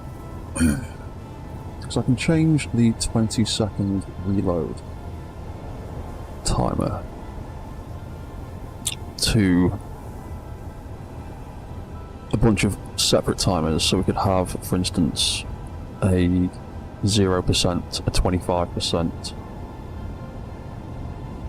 So 0 would be one I've already got, then we'd need a 25, a 50, a 75, and a 100% light, so we'd be ready to go. Which would be 4 lights, but this is not even symmetry, so we'll do 5, so we can have 20%, 40, 60, 80, 100, and when the 100 is ready to go, then you can fire it again.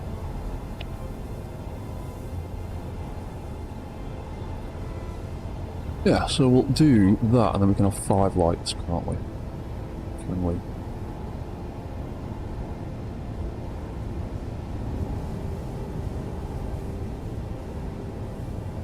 Zero would be 1, 2, 4, 6, 800. 4, 6, 8, 100. Oh, actually, no, we can have... No, we will do 25. Yeah, we'll do it that way, because we have 0, 25, 50, 75, 100, because now I can do 5 lights. And that means I just need to extend this a block either side and put some right here. Cool, okay. Idea is forming. So, what do we need to do next? We need to find an interesting shape. An interesting thing to put here.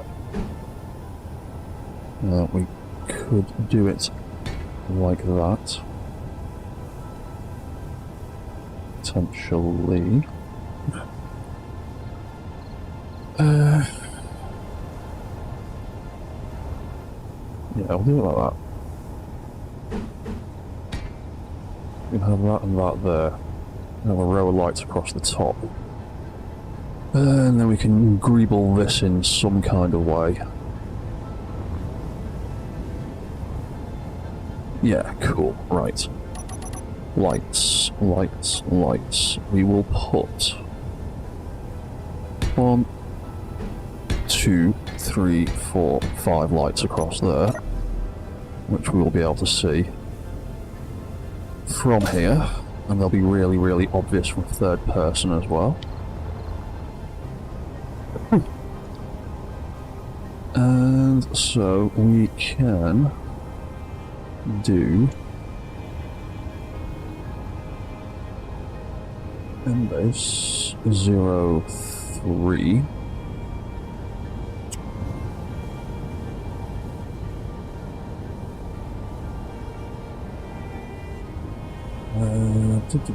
Rail cannon.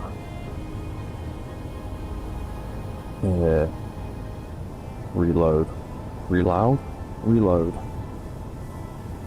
Light.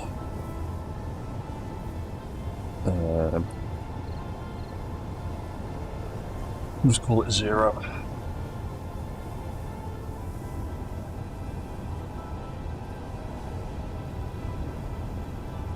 Right, we'll call it 01, because it will make it easy with the timers. Because I'll just call them 1 through 5.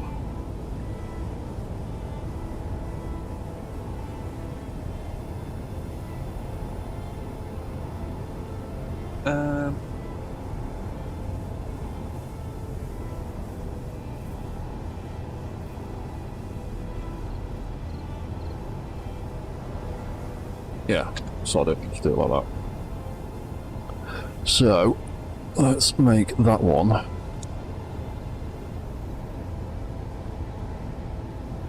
bright red.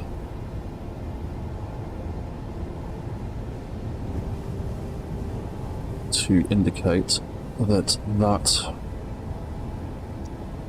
is empty.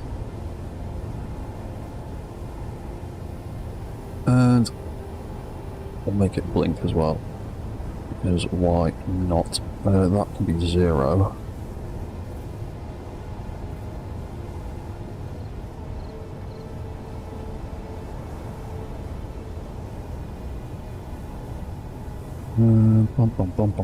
We'll make that 25.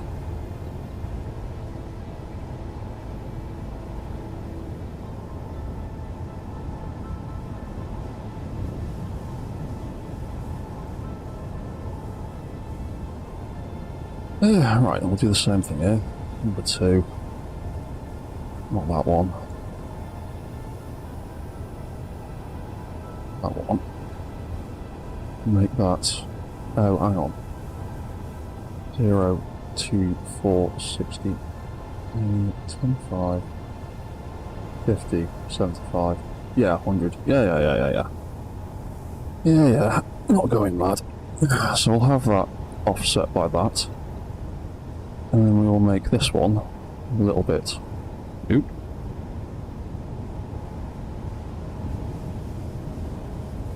A little bit brighter.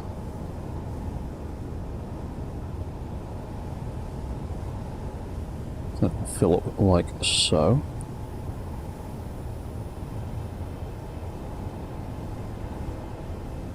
So that is, yeah, number 2.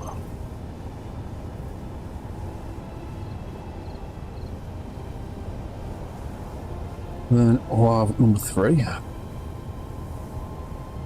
That can be offset by 50%. And we'll make that a bit brighter again. That'll be yellow. Copy settings, copy all. Copy settings, paste into there. That could be number 4. That could be... Oh, hang on. I've counted this wrong, haven't I? Yeah, 25, 50, 75, 100. No, we do need it to be 20. 40. 60, 80. Oh, no. Being an idiot again. I keep confusing myself. Keep counting from the wrong place. Yes, that does want to be 50. Oh no, because I can't offset it like that. Idiot.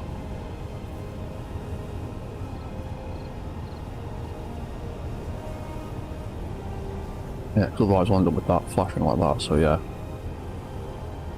Of course I need to do that. Because 0 and 100 are just the same thing when it comes to the blink offset. There'd be no delay.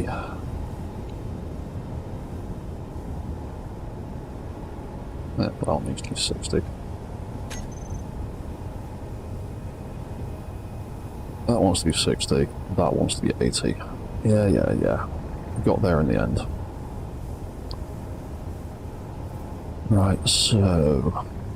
that now needs to... no, that's the wrong one. You need to bring that one back down. Nope.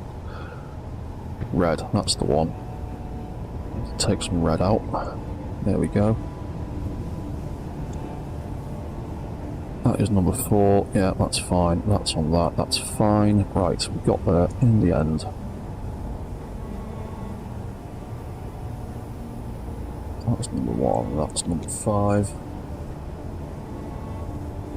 Right, that can go all the way green. There we go. That can be offset. 80. There we go. So they will turn on bit by bit as it recharges. So the first reset timer, we're going to change that.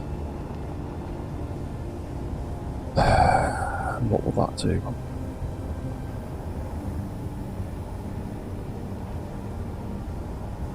That first one will turn on the first light and trigger another timer. Because I can't do it any other way, really. There's no event controller settings that I can use to monitor the gun's reloading. Unfortunately.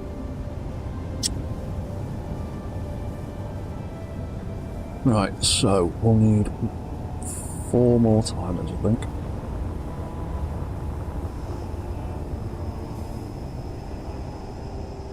Which we can swap up there, and there's a gap in the back for something. Right, yeah, okay, we'll give this a whirl. We'll need 4 for this gun, and then another 4 for the next gun.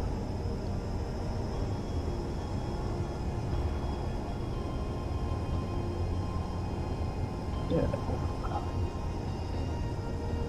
Right, so we'll do 1, 2, 3, and 4 for now. Hey, so reset number 1. We've also... oh, hang on, we've already got a reset number. We're 5, essentially. Might not need that many timers. Might only need to build 3 more. Each one, which means I could put them there instead and do that. So we've got reset number 1. That for now can be reset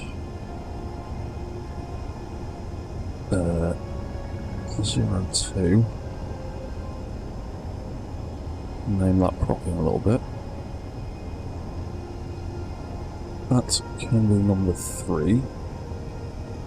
And that one can be number 4. And the 2 I've already built can be the start and end of that sequence, hopefully. Do a quick save. Is my signal going all over the show again?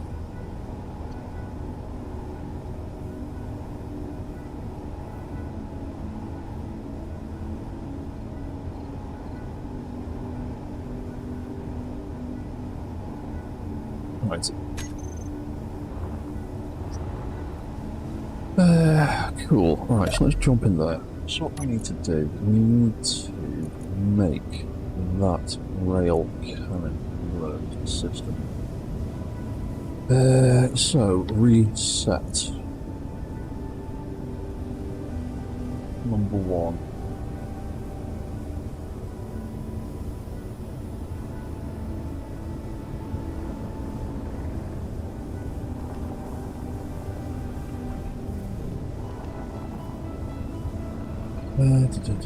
So we could do each one for 4 seconds, couldn't we?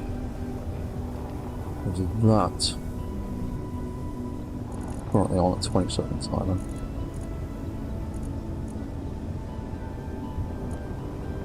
Oh, wait, no, hang on. Because that's got a delay anyway. So that would actually need to be reset.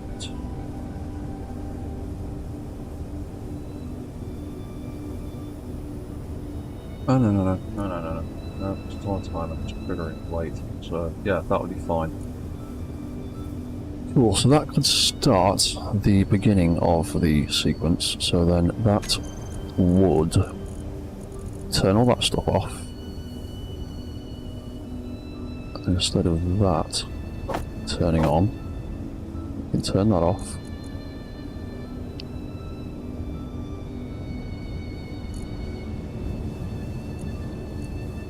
Then we can trigger number 2.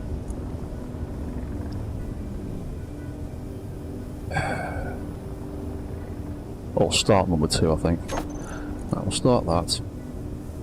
And I'll turn it on, start that. That turns itself off right at the end, so that's fine. Actually. Oh yeah.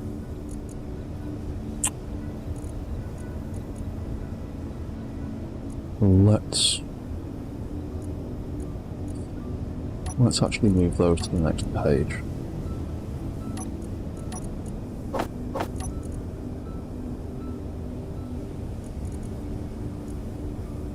Turn that on there. Start that there. That needs to be reset. End. Because that's the one that's going to turn everything back on again. Right, so reset number 1. That'll do all that. And then that will turn that one on and make sure all these others are turned off for now. Cool, and rail number 2 will start after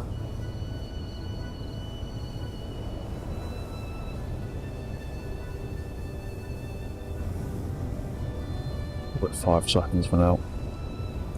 We can bring it down bit by bit if we need to. So that'll start after 5 seconds. And then that will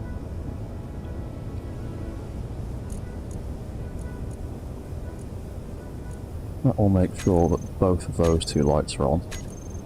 And those are all off.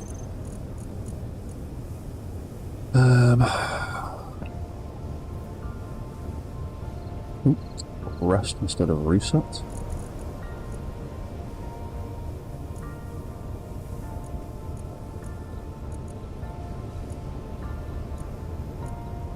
So that should then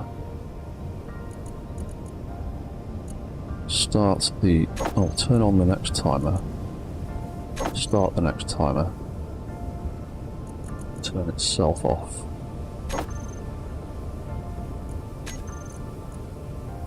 And then the next one would be pretty straightforward now. Turn that and that and that on. Make sure those two are still turned off. That's the sound of drones crashing into things.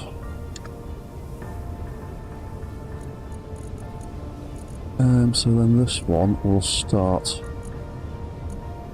or turn on number 4 and start number 4. And turn itself off. And it needs a 5-second delay. That's got a 5-second delay. That needs a 5-second delay.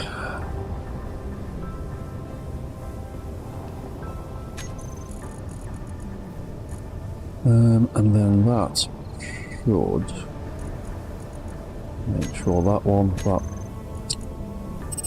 that's one, hang on, that one, and that one are on, that's off. Rail reading, where the hell is that drone going?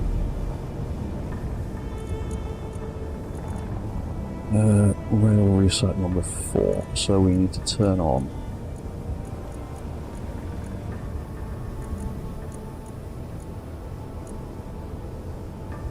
we need to turn on and start the last one in the sequence, and then turn this one off,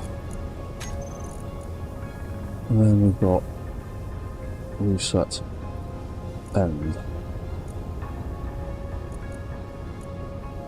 L01, and that doesn't need to be 20 seconds anymore, that should just be able to be 5 seconds now.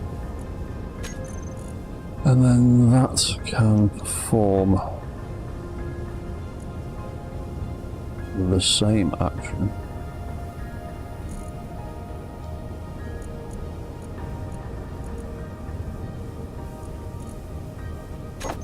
Turn itself off.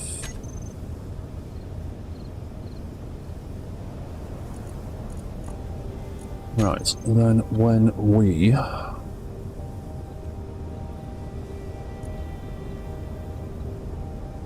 fire that rail cannon, where is it? That one.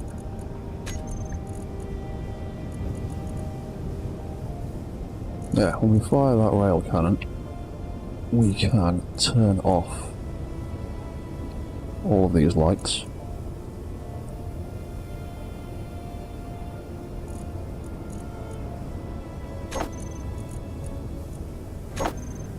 That was the wrong thing. For God's sake, let me just behave. Right, that can turn off, that can turn off, that can turn off. That can turn off, and that can turn off. And hopefully that works.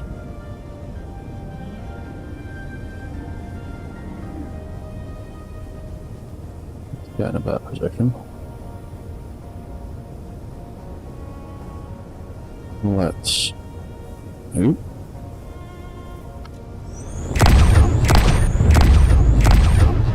Alright, that has turned off all of the lights. That's the first one. That's the second one. That's the third one. That's the fourth one. And we're ready to fire again.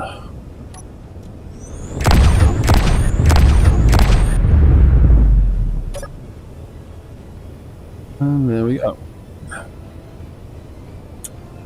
That's charging up.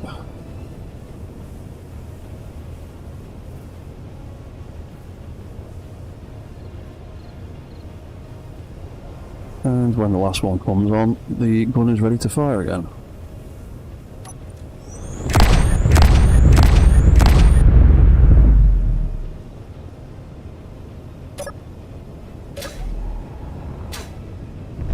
Groovy.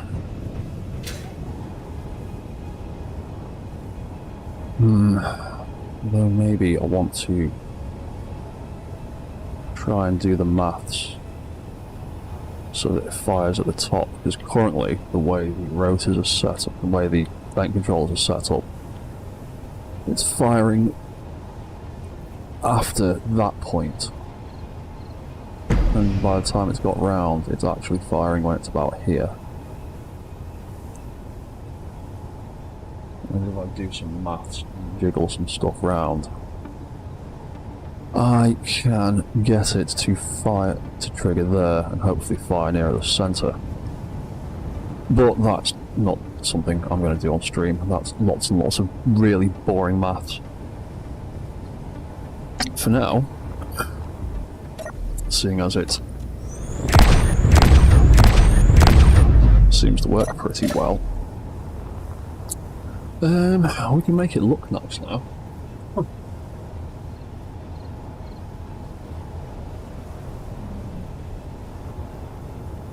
Right, so what should we do to make it look interesting? First things first, I want to cover these things one way or the other. Ooh, let's try do some weirdness with blocks for now. Let's grab that colour and do something different.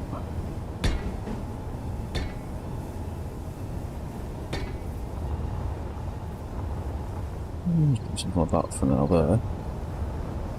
Bum, bum, bum. Says.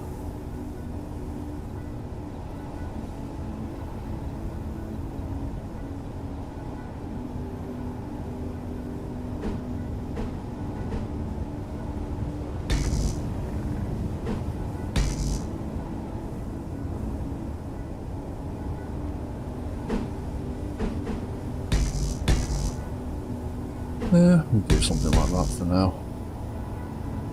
And then, ooh, let's do some armor plates across the top. I like using armor plates.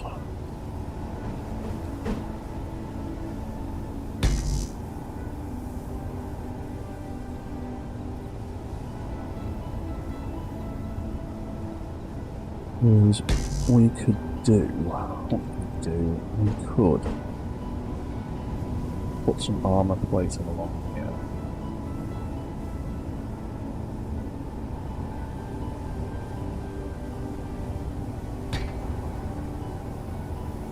Now,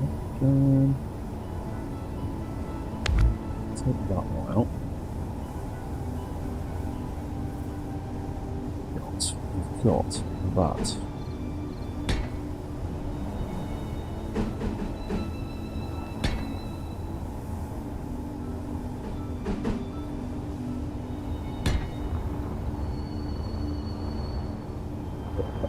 Do something like that for now. So what else did we need to do? We need to do the same thing on these sides.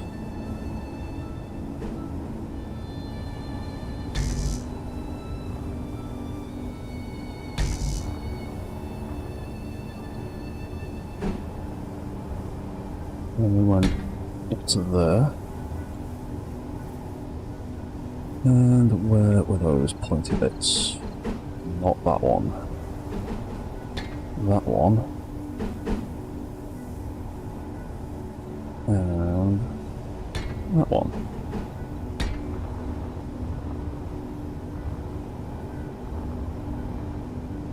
Yeah. Like that for now.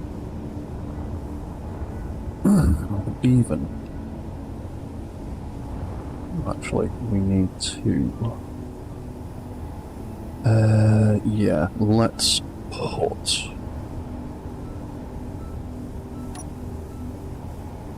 one of them in there to make a slightly better connection point.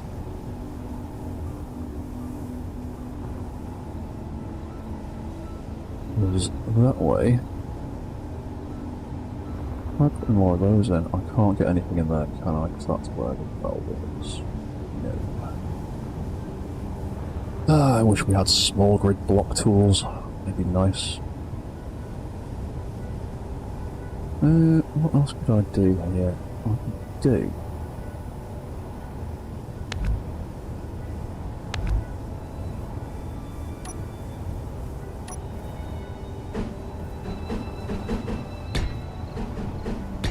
Do that, and that, and that.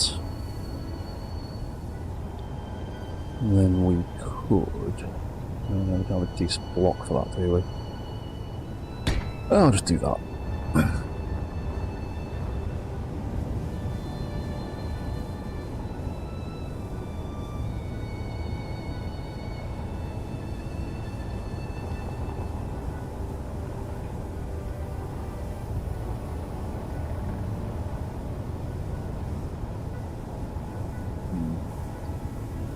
Actually, take that and that out of there. Put that just as. Oh, that's the wrong thing. That, that, that. And stick.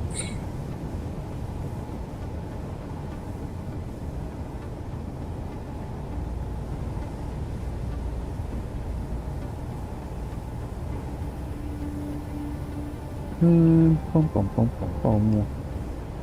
Doesn't need to be that block, you can stick anything in there. Let's put. Where are they gone? Ah, there we go. There we go. Let's stick some heat vents in there. Why not?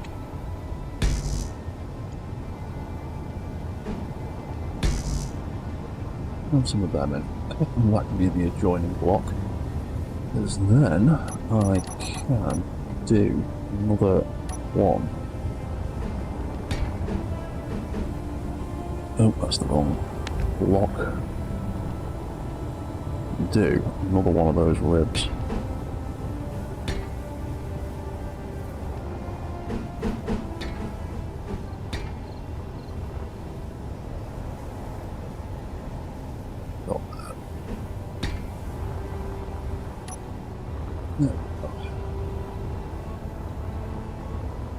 Yeah, that looks a little bit more menacing. And then I need to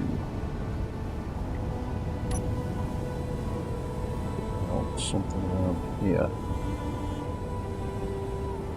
Do about those bits. Why not more drones crashing and doing stupid things?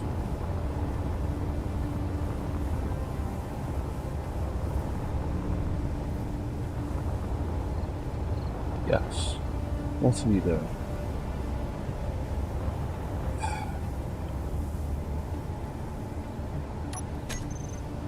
Yeah. The AI isn't quite perfect yet. No, no, no, no, no, no, no.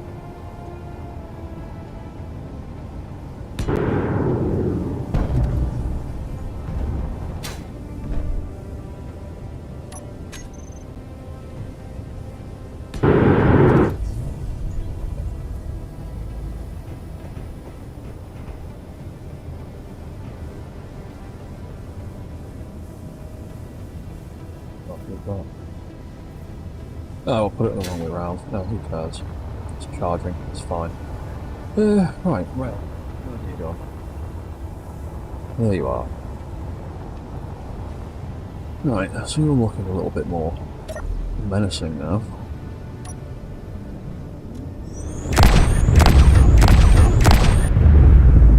Yeah, we can definitely tweak some of the settings to try and get that to fire at the top rather than at the side. But that is going to be a bit of fiddling and a bit of boring maths, so I'll do that off screen. Definitely do that off screen. It will not be interesting to watch me swear at the computer for half an hour. What else can we tuck in here then to make this look pretty? We can get in there, can't we?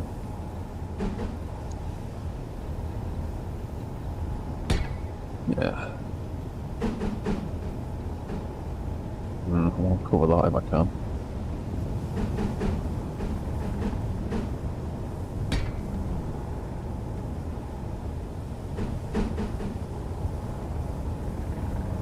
We go with that, or just go the flat triangle like that. Yeah, I might just do that instead. So, what did we have? We had not that. And then one of them.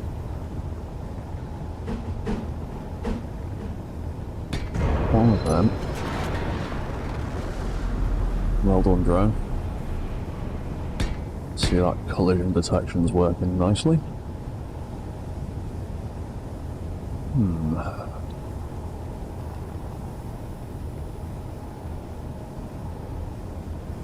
then at the back here, I don't really want to do too much because I don't want to scrub on that rotor. So let's just do something like that for now.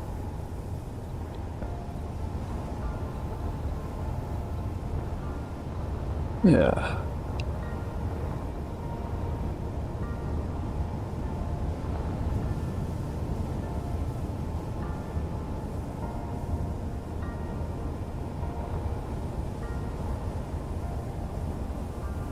You know what, I might take that rust pan all the way down that barrel on the outside.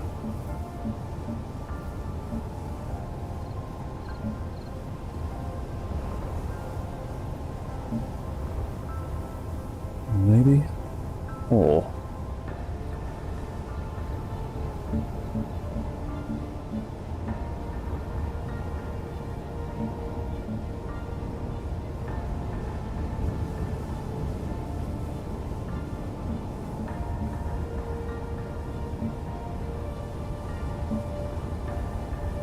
let me do it like that.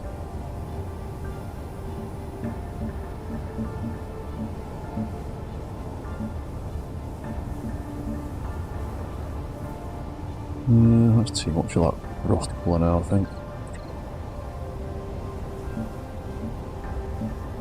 Maybe just the top edge.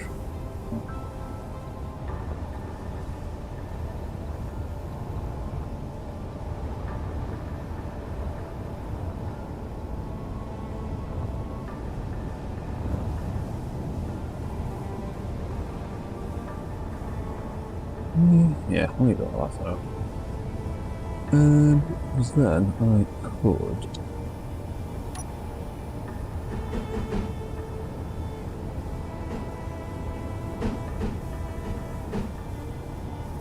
Where is it? That way. Do that. Or we do that.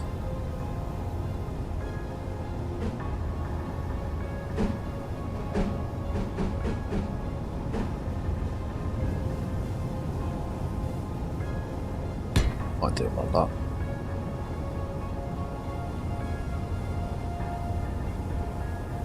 We do that, we did that, and that, that's the one. No way of joining the top of that, have I? No. So I might actually...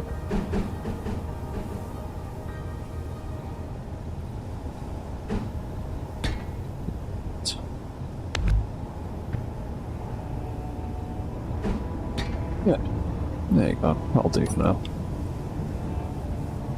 Cool. Right, so... that fires pretty well. And that starts to charge up. Oh yeah, we can cover this connector a bit as well.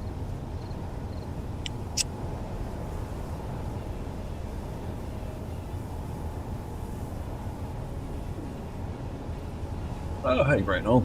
Yeah, man. Big cannon. Big vanilla cannon. With a weird burst fire action. What could we do to cover this? It's not too much. Just a little bit. Yeah, we'll do that.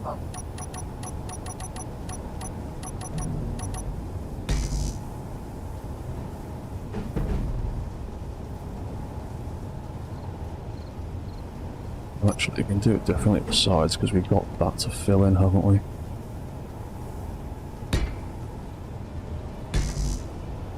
Yeah, we'll do it like that aside for now. And then at the top, we could have another one of them, and one of them. Cover that up a little bit.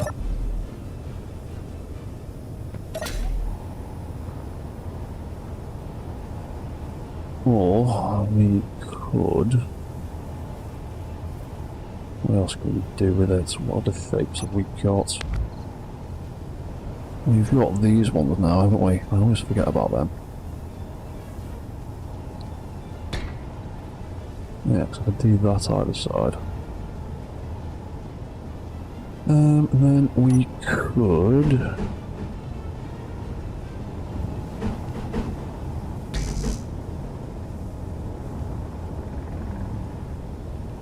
In fact, actually, do that the other way around. Do that. Like that, and like that. There we go. Gonna have a little bit of cover around the sides of the lights. That should be clear and shouldn't scrub. So we can hopefully... A drone crashing again. Who is it that keeps crashing? Or is it someone crashing in midair? No, they've all landed. They've all landed. There's 3 drones in the air. Oh, there's probably someone just smashing it. Right, let's take them out. Carefully, because I don't want to... Oh my god, I hate that double click.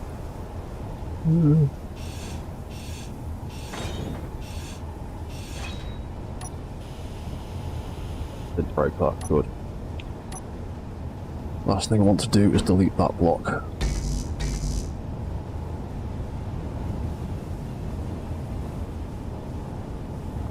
Yeah, hopefully... that doesn't scrub as it spins round, we'll find out.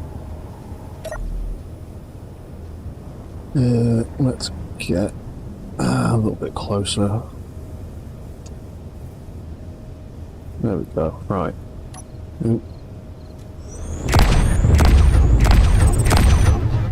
Alright, doesn't look like it's scrubbing to me. Seems fine. And then that slowly recharges. We've got the indicator lights to indicate it for us. And when the last light goes green, we're good to go again.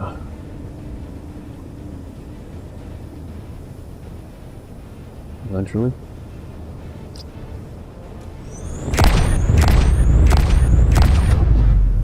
There we go. Is that last light turning on properly?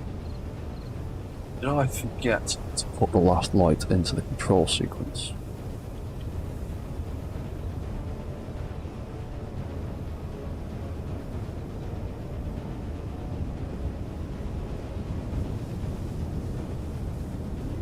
I did, because the thing's turned back on. Ah, I knew I was forgetting something. Reset and rail cannon. That's the last one in the sequence. Oh yeah, I forgot to turn that light on, didn't I? Rail lights. So we want all of them to be turned on. Oh hey Jack. Yeah, it's working better now.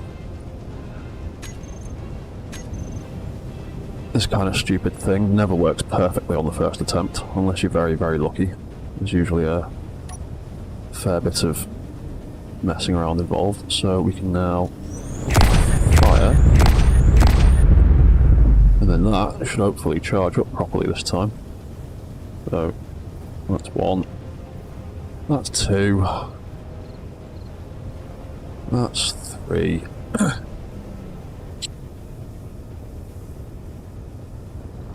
That's 4. And there we go. Now we're ready to fire again.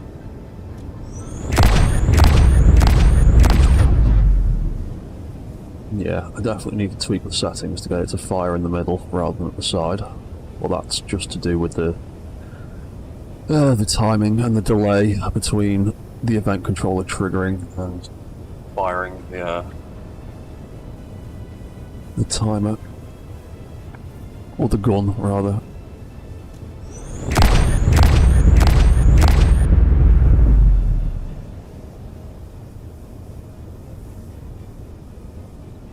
I'll move everything back 1 step. It might work, but yeah. I'll figure that out another time. Yes, firing at the top would be good. Like I said, it's just to do with the delay between when the event controller fires and the way I've had to set it up at the moment. Because event controllers, like I said before, don't like registering rotors turning at high velocity. But it's hit and miss whether they do it properly or not. So I always offset everything by 10 degrees.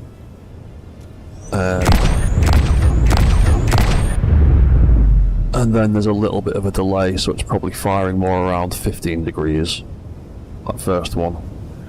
But yeah, a bit of maths, I can get it to sit in the middle. I probably just need to move everything back a step, but yeah, I'm only going to do like 20 more minutes of this stream, because it's quite late where I am. So I'll figure that out next time, but that is pretty much working for now. Put the sun back on, so we can see what we're doing. Right, I'd like to do a little bit more greebling around this thing before I try and build the next one. I want to finish this off first. So, what should we do? We want to try and steer clear of that rotor. So, we could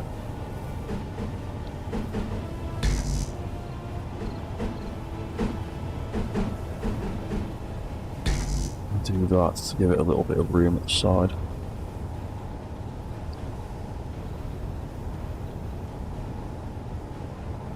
Yeah.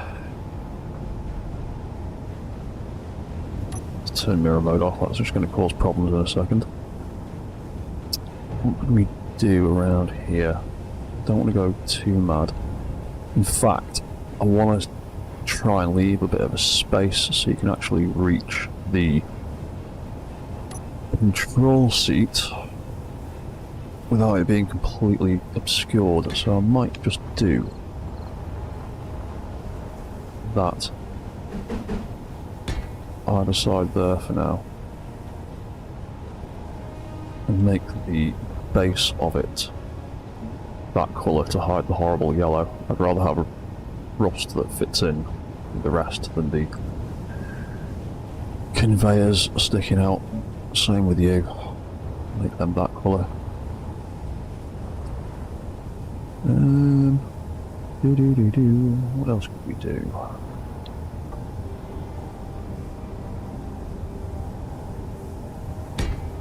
Now we can stick that there. We've got a camera that can basically stay the way it is. Although we might be able to. We do.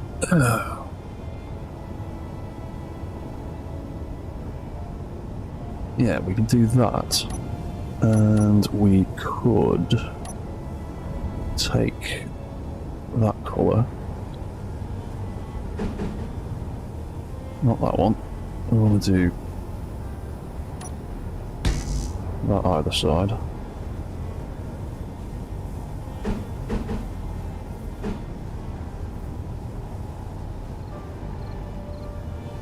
Where is the flat block? There it is. One of them.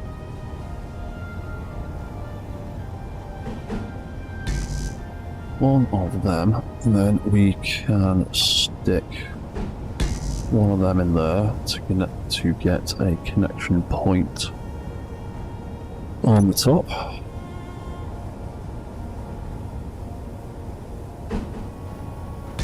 And pull that there. And we can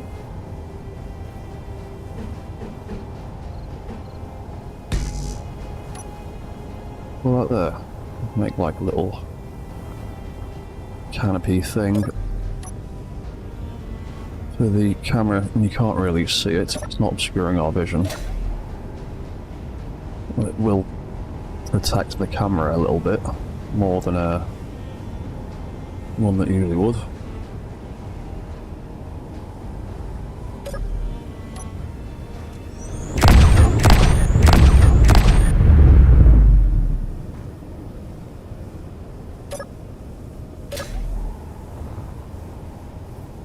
Cool. Right. What else could we do? We could do a little bit of armouring on the side of here, maybe.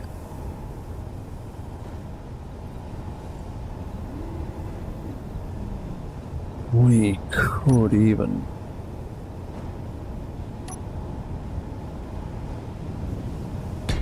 expand the armour out a bit. And put some... Where are you gone? Some spiky bits in. Is there a drone crashing around on the floor somewhere? Hear something. Yes, there is.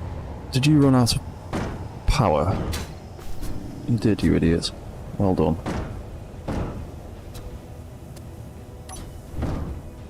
Now you're just spinning in a circle. Which one are you?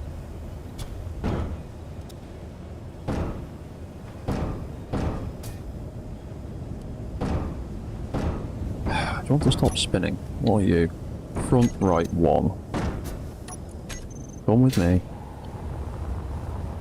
Obviously we still need to perfect your recharging sequence.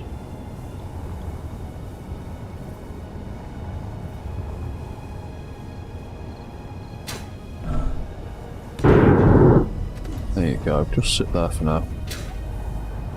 Hey, so, yeah,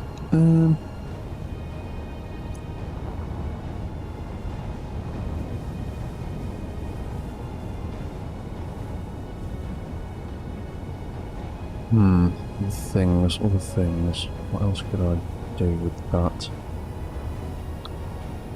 Oh, I would like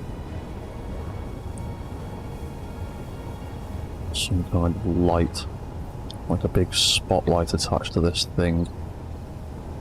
Because what did I do with the little sentry guns? They had spotlights mounted on top of the guns at the side. That's not going to work, because we've got a big spinning barrel. What could we do instead? We could cut that out. We could cut...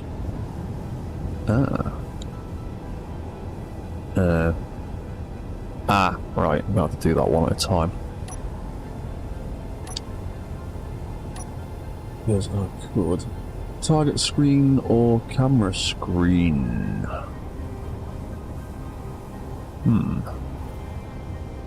Possibility. Give me a moment. I'll take that out. And then I could... What could I do with that? It wouldn't look really blocky and stupid. We could do one of them. That's got 2 connection points where I need them. I could do that. And that either side of there. And we could come out another block.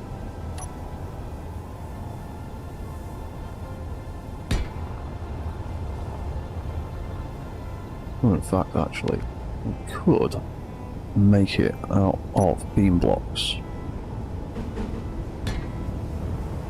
Oh, let's see what happens. We'll have that and that. I don't know if the pilot like the... I could do...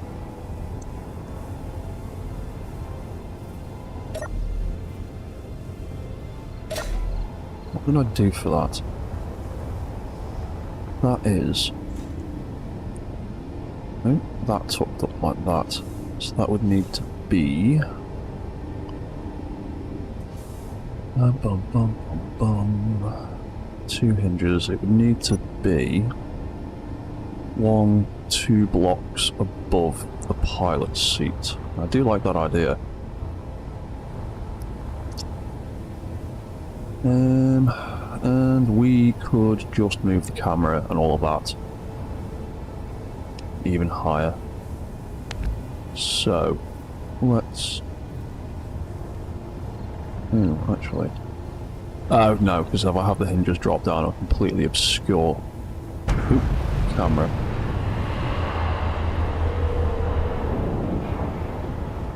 That deleted too many blocks then. Was it just a beam block in the back of there? Yeah, it was just a beam block that I've deleted. That's fine. So... Is that separate or is that still attached? No, that's separate now. Yeah, put that there.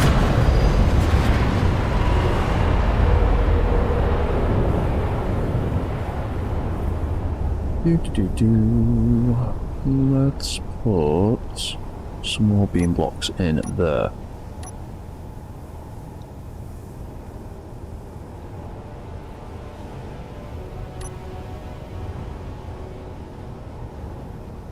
It's not... I need to change that at some point. So we can have that like that, and then we need a hinge to attach to there, but hinges get a bit moody attaching to the side of them, so we could have that right way around. That's the one. Now that like that, and then mount the camera on the top, hopefully. Or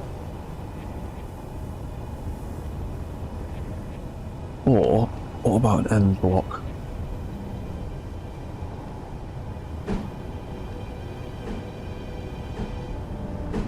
Yeah.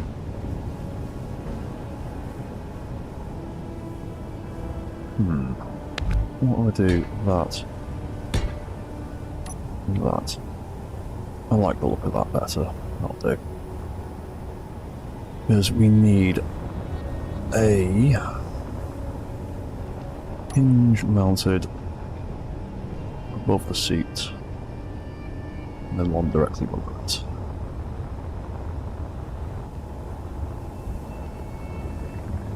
So we'd have a hinge mounted there, the other one would sit there, and then camera could eventually, well, camera will go back up there.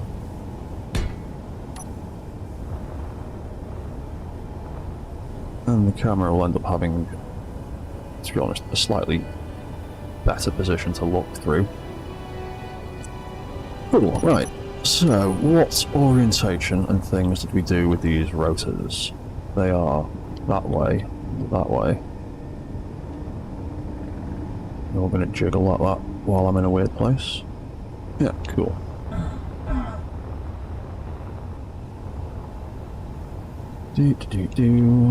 Right, so that would need to be that way, and the other one would want to be that way, and then that can fold up.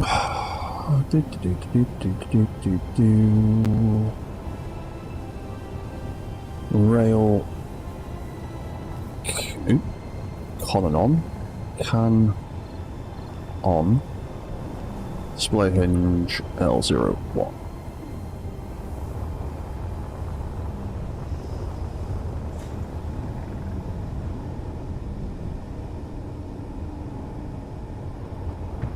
Copy all of that.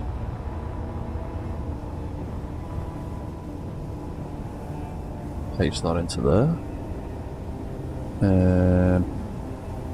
That's not right. We've got a hinge the wrong way around. Hinge facing... Oh. Cool. I've put that hinge the wrong way around, haven't I? Yup. Thought so. Let's chop that off.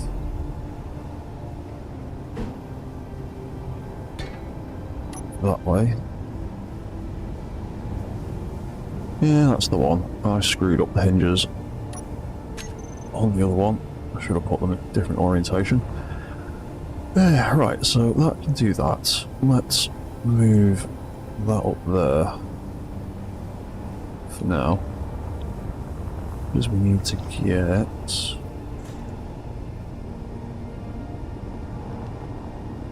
Yeah. Wedge block.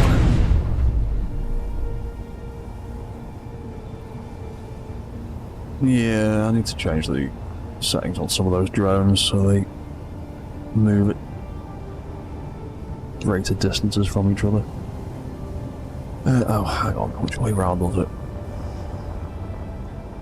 Pointing back. Yeah.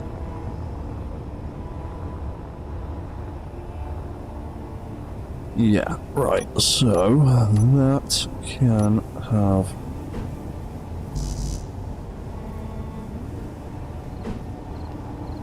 one of them and one of them.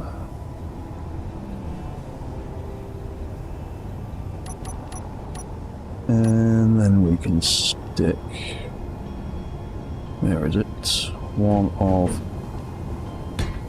them. That way around. Unfortunately, you can't get the targeting information script to work on subgrids unless you well, it just doesn't work. There's no way around it at the moment, which is a bit annoying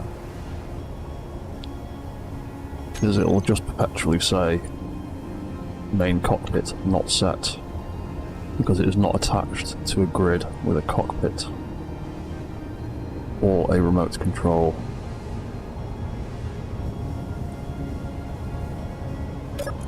So I am just going to give it the horizon thing because that's something that you'll actually be able to see and it'll look cool. So I'll do that, that, that, that, and that.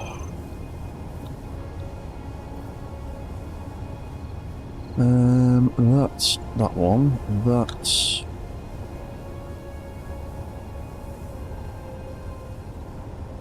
rail cannon display hinge L02.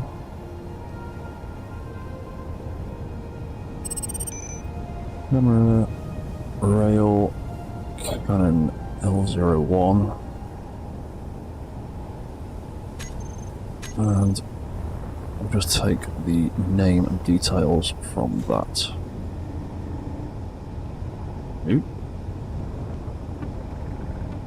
Ah, it just says that. There's no actual proper name in there.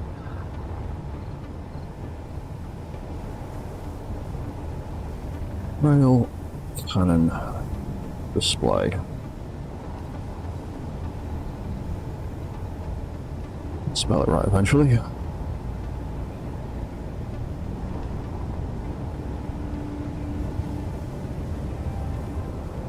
Yeah, the cockpit should be able to display targeting information. It's just when you put a subgrid, when you put a screen on a subgrid, some of the built-in scripts don't work.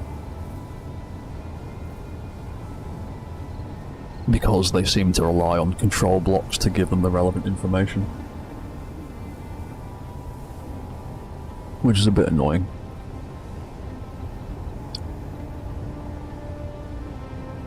I'll call it control display. Or actually, rail cannon seat display. Right, so that block can turn off. Oh! Yeah, I'm gonna have to move the camera even higher.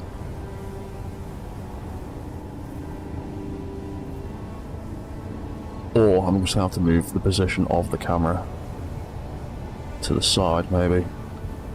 Because the only other option is to put that even higher.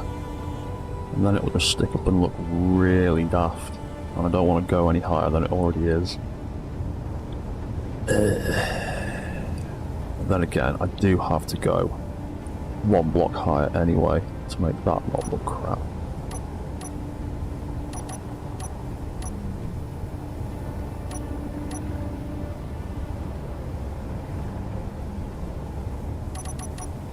Yeah,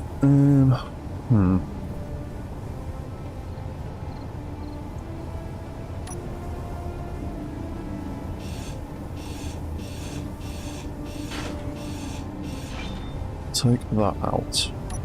We'll fold that. Oh, no, that's going to sit like that, isn't it?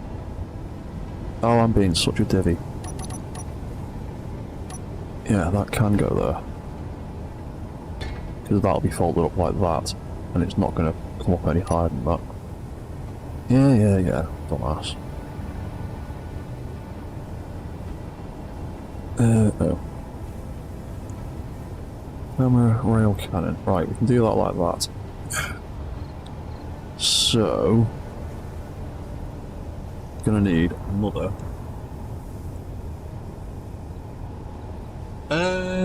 yes, I might actually stick a little radar thing on the back. Might even stick a beacon or something. I really wish, I still really wish they'd give us a small version of that new compact antenna. Because that'd be really good. Oh yeah, we could put some more. Wait, what's that? Wing drones on off.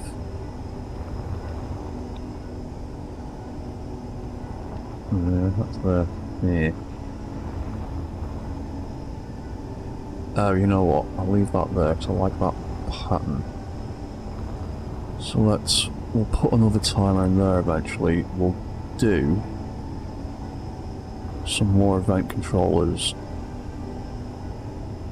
there and there to try and keep this thing looking pretty.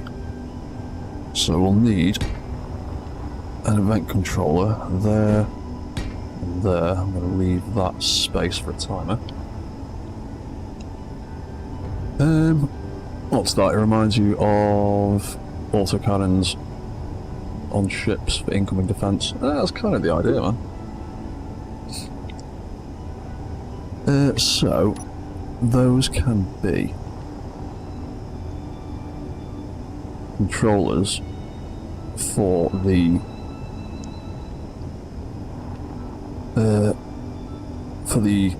seats on those cannons. So controller, rail cannon seat. Nope, hang on. L01 copy all.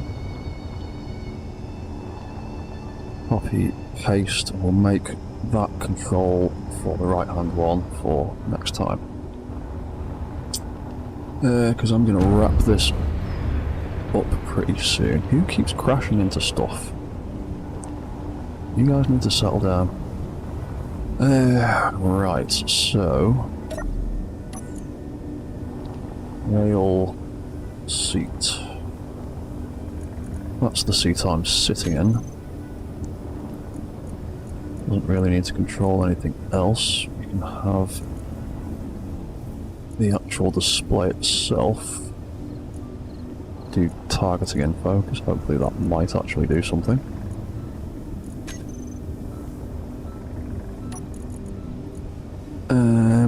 And then we need that controller we set up to look at the seat we've just jumped into, that one there. So when that looks at that, what do I do with the pilot seat control? That extends that down. When that turns some timers on and off, what do they do?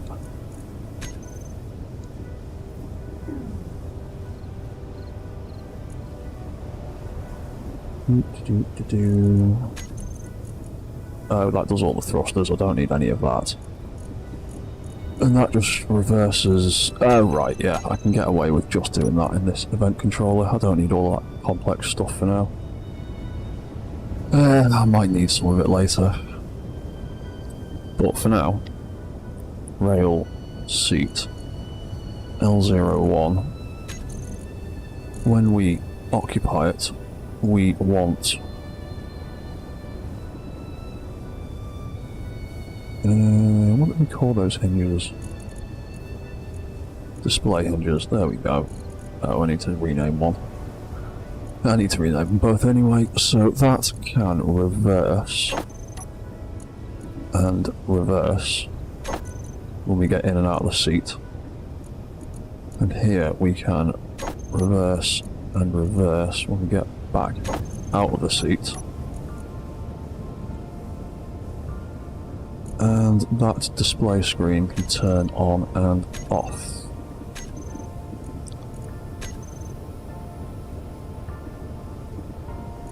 So if I take them and reverse them into position now. There we go. Rail display needs to be on. There we go, that can look like that. And, oh look, the orientation seems to work across subgrids for that, so... ooh, that works quite well as like a targeting site. Cool. Then we jump out, and it should all fold up.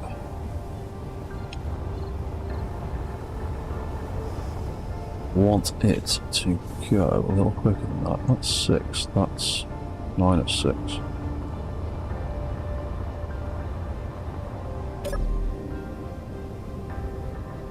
Yeah. Weird angle. Right, jump in like that.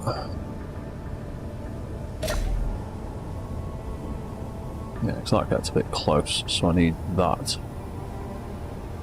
What happens if I make that 8 instead?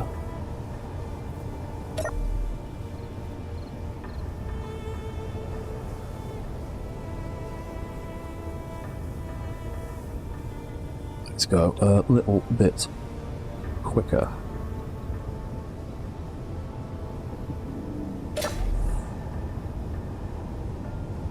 Yeah, we'll have that go a bit quicker. In fact, we'll just have it go double the speed of that one and see what happens. Oh, that's perfect. Right, jump out. Oh, there you go, that's the perfect timing. Jump back in. Cool.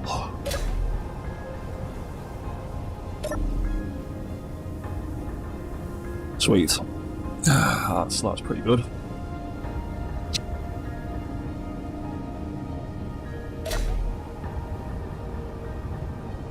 Cool. Right.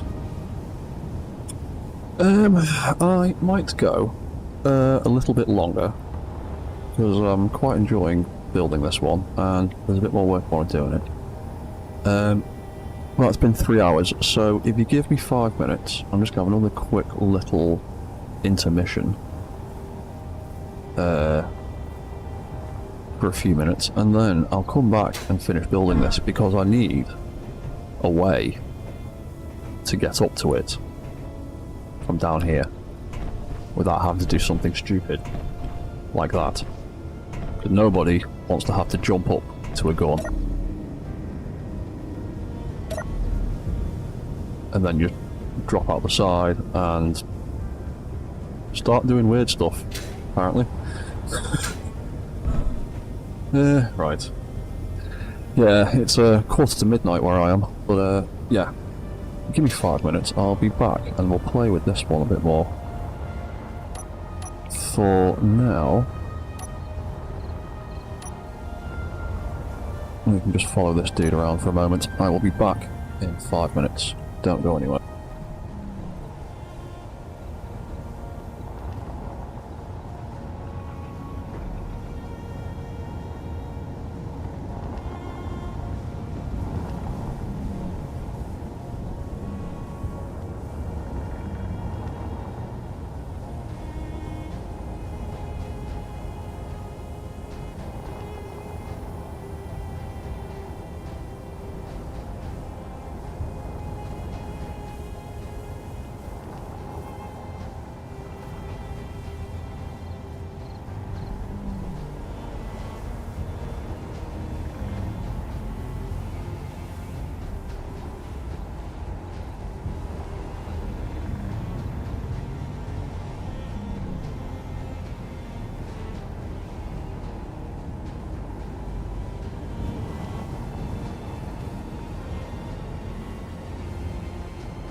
Right, I am back. So, railgun. Oop. Rail cannon. Oop, wherever you are. Right, realistically, we need a way to get up to you. Oh, also, did I want to try and rebuild that?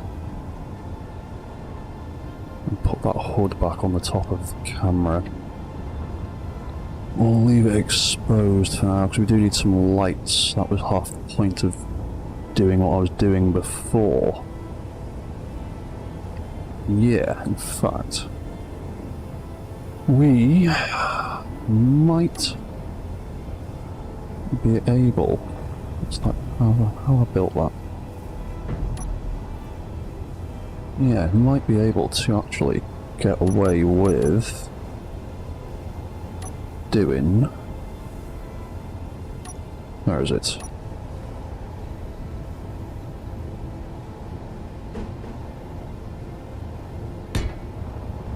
Doing that either side. No, this is probably going to end up being too bloody tall then.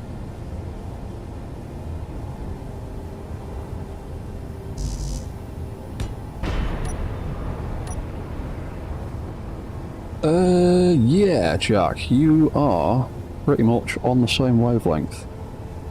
That's kind of my plan. Why won't you paste on? Oh, it's that back in subgrid, isn't it? Yeah. Have I reversed that? Will you play ball? You will play ball. Right. You can reverse back and stop screaming at me. Yeah, that's not too bad. That's not too ridiculous. Even potentially do some other bits. Right, that could be like that. That's got some clearance of that. We can put, hopefully... Yes.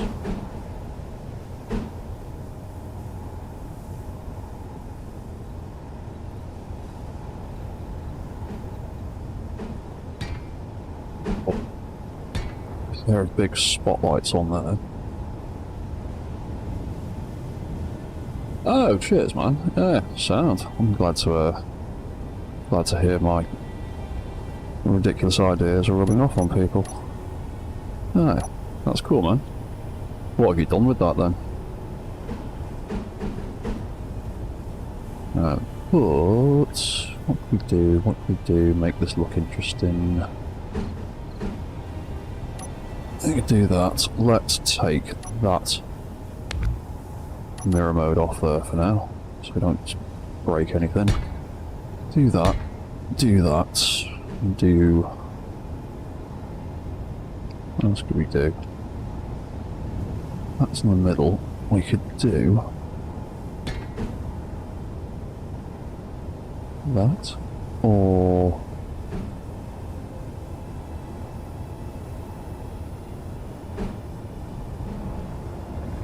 we can do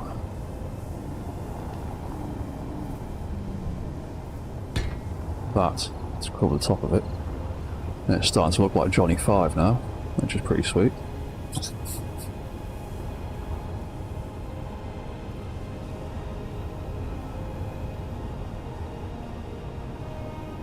You could always move the spotlights down a bit, but I'll do it like this for now.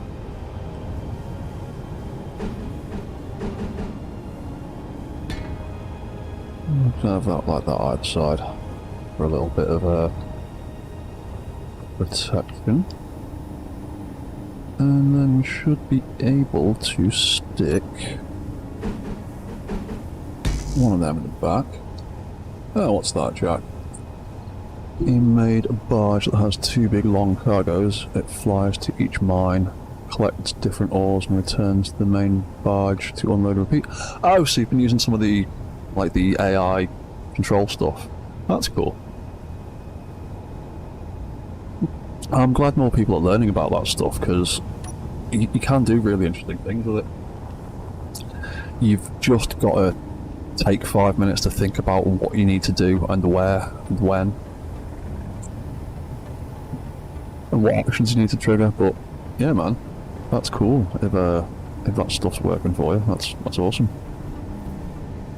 And then we can put.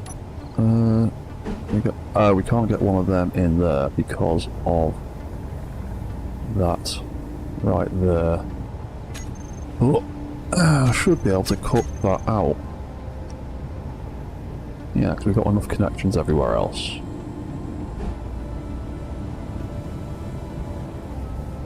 We could do that, we could do that. Let's do that. Add more connection points in. Better ones. Cool. Right, so we can name that Rail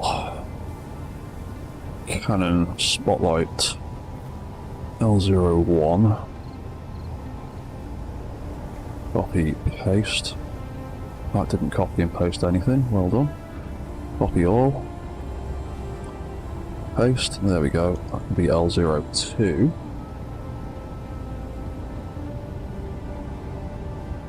Oh, no worries, man. What's that? You had no clue until you had a look at my channel. Oh, cheers, man. Well, like I said, I'm glad it's, like, that information's getting out there and people are learning it. Because it's one thing I noticed is there's not a lot of space engineers people on YouTube really doing an awful lot. I've seen a few tutorials from people saying, like, this is the basics of how to do an event controller, this is the basics of how to do the signal stuff, but nothing really going too deep with it. But you can do all sorts of mad stuff with it now, like the signal relays, for example. You can. I've done I did a little R&D stream about it a while back. With the signal relays, you can get them to trigger each other in like a big chain across multiple subgrids. So for instance, say you had like a Lord of the Rings style series of watchtowers on the mountaintops around your base, you could have a signal, a beacon, a signal relay on your main base that sends a signal to the first one, which could trigger an action, and then send a signal to the second one, trigger an action, and send a signal to the third one, and so on and so forth.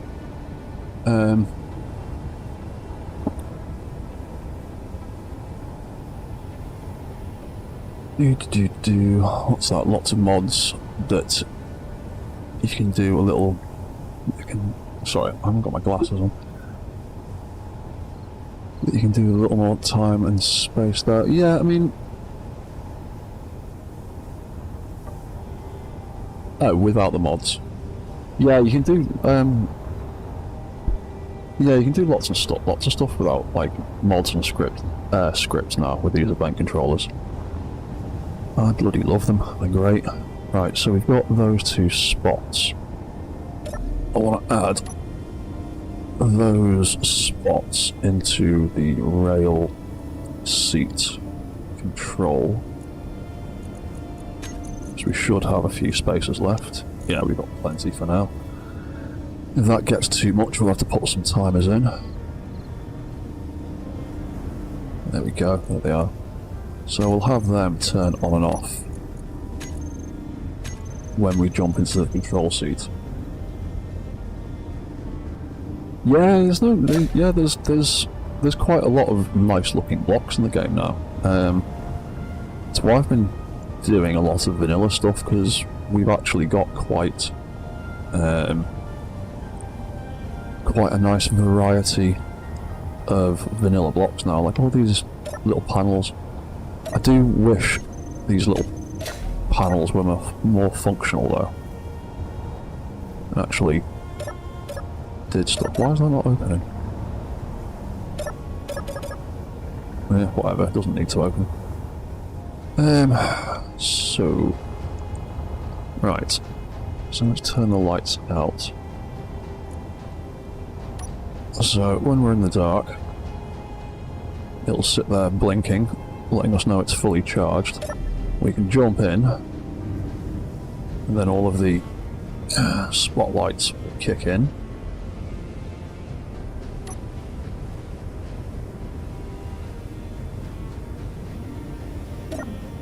What's going on there? And we can have it like that. Or should I do what I did with the sentry gun turrets on the other base?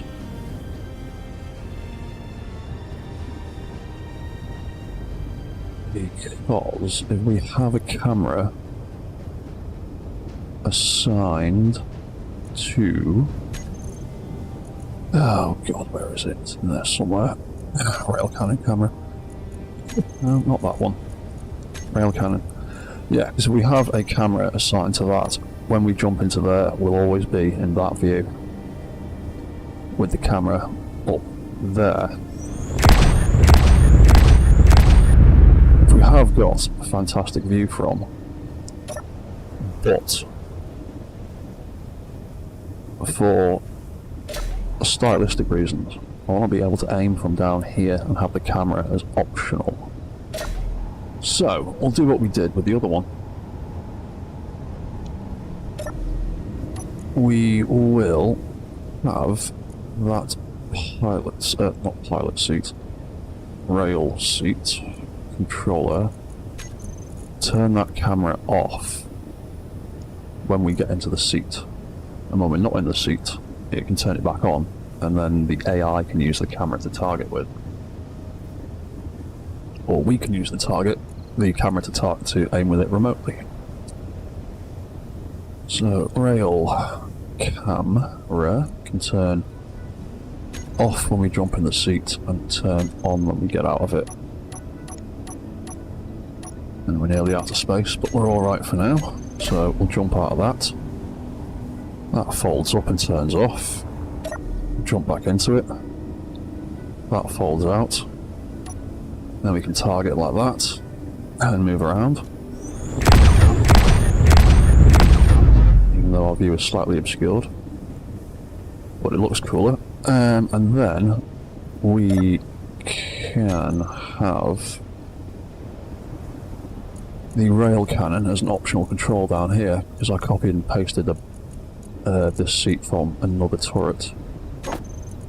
The controls are already sitting there waiting for us, essentially. So we can turn that off. We won't need that. We won't need that. We can... That's turret control. That's all we really need on there, isn't it? We don't need anything else. Bum, bum, bum, bum, bum, bum.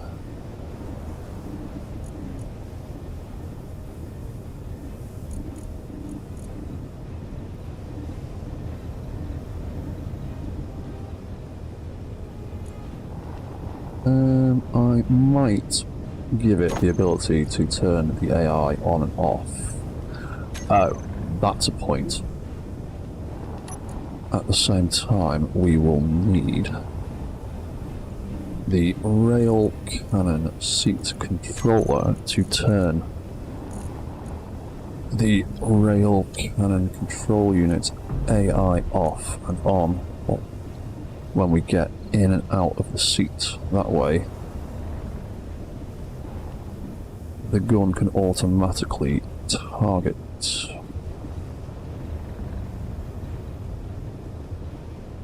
Or does it want to do it like that?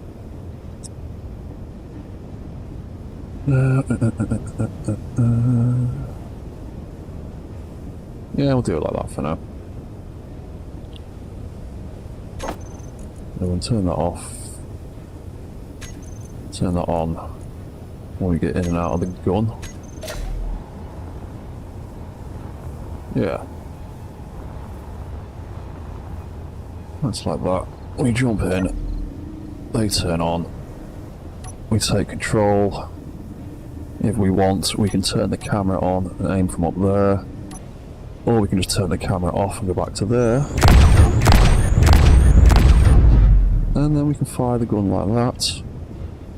And from this position, we can just about perfectly see the recharge lights turn on.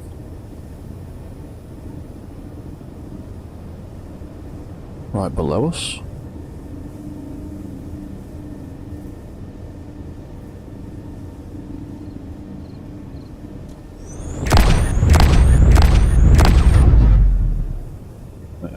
hard to tell whether you actually hit something. But it looks cool. Right, sweet.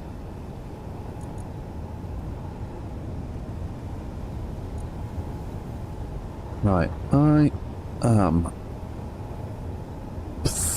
fairly happy with that for now. Still think I might move the spotlight a bit further down at some point, but I also kind of like it like that. Yeah, cool. Right, let's clean up this crap. Then we can think about how we're going to get up there. I'm going to do something similar to this. I just need to be able to have enough clearance for this rotor head to spin without scrubbing on things.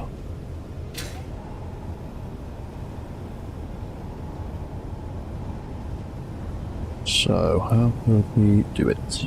Well, now, I'm going to just, yeah, because a full block is going to be too close for that, and because I've turned the AI on, I can't move that rotor.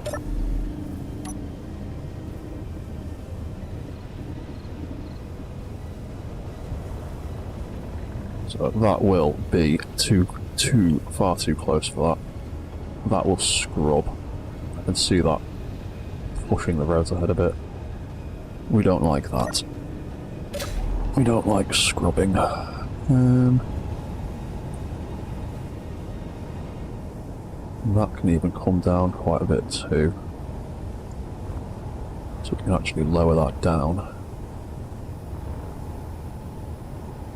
Oh yeah, we never ended up adjusting those settings, did we? So let's make that 30 degrees for now, and we'll make that minus 45 for now. Change all that later. So that is going to be far too low, far too close. So what have we got? We've got these new blocks, and we've got the only problem is that will almost certainly clip with that, but setting up so it can't spin too far around that way. So we could actually just extend this catwalk out to here, maybe.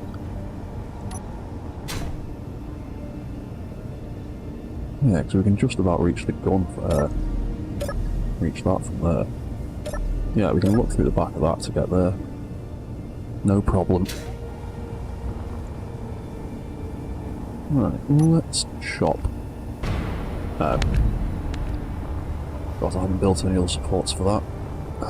Let's take them out. On the other side as well.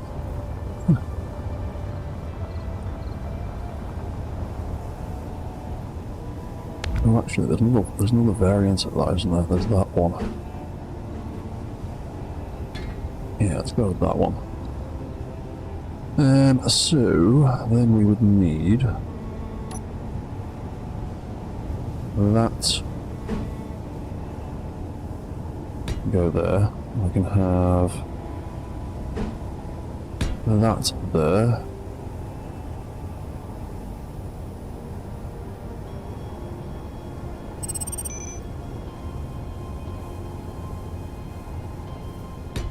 And that there.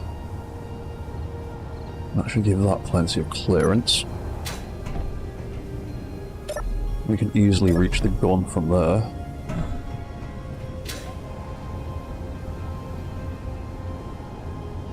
Yeah, cool.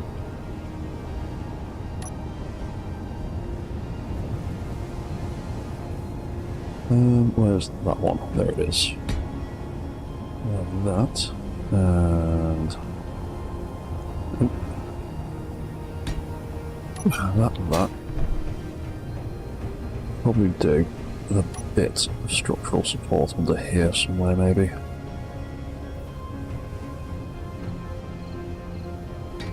We can do something like that.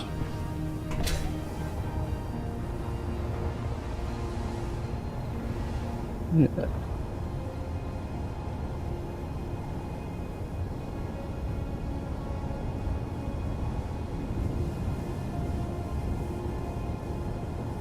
What if? Will that be taking it too far? Will that cause us problems? If I put one of them either side of there. Yeah, it will, because I won't be able to turn very far, will I? Nope. That's a crap angle. Where are we? Yeah, that's probably going to be too much. Yep. That's too much, and something else happened to crash at the same time. That was good.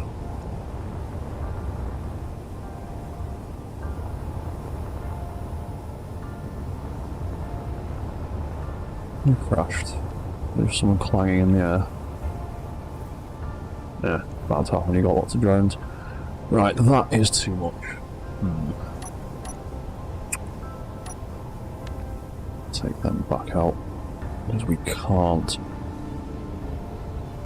turn it off like that. We can easily reach that from there. Easily turn like that. So we can pitch you around some more. You are currently at 0, so let's call you minus 30. And we can call that 210. That can go that far.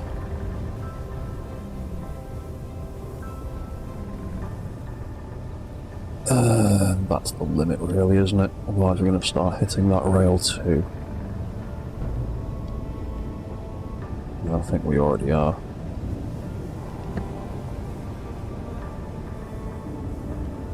Oh no, I think we're just about not hitting it. Yeah, that's just me aiming too far down. Right, how far down is that aiming? A little bit too far.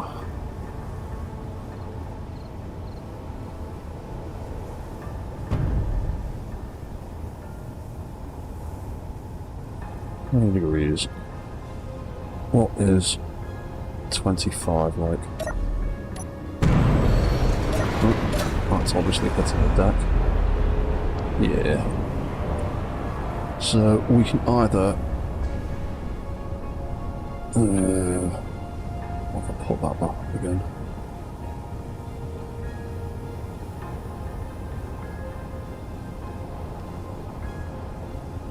That goes all the way up. Actually, might do it like that. Ooh.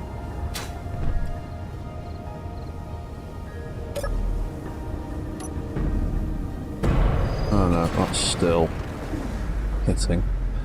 Right, we can either have lots and lots of spread, or lots of down aim. I think I might sacrifice that.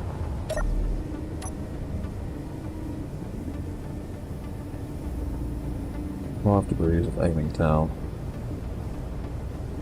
is better than smashing the end of the gun."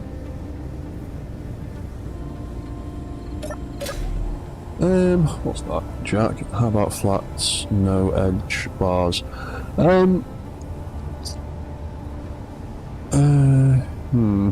Maybe. Oh, to be honest, I think that'd still hit because of the back end of here. We'll have a look.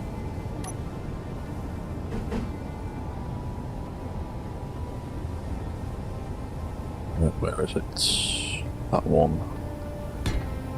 To be honest, if I'm going to put them on the side, I want the rails. So... yeah, no, even that is still contacting that, so we'll just bin that idea. And instead, just put some of the little rails on the side of that.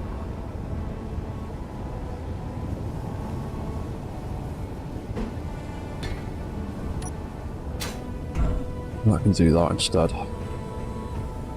Because this is going to be some access to this top deck anyway.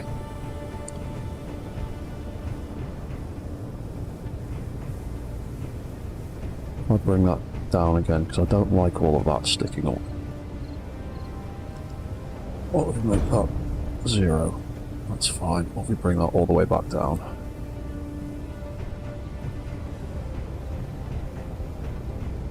There you go. That's way easier to access. We're not... oh. We are we?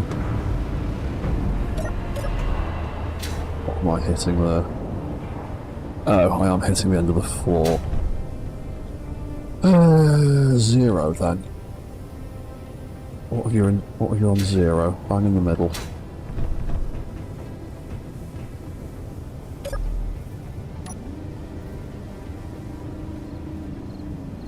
There you go, that's not hitting anything that side. I could also do with changing the rail cannons control settings. Let's make that 15 and 15, so it's a bit quicker. There we go. Don't want it to be super fast, but I also do.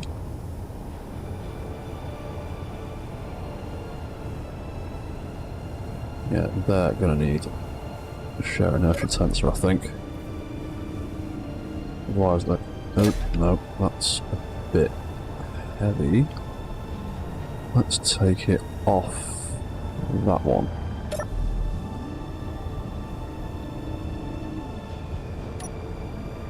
Oh, no. Oh, is that a bit too much for you? Because we were being quite jiggly.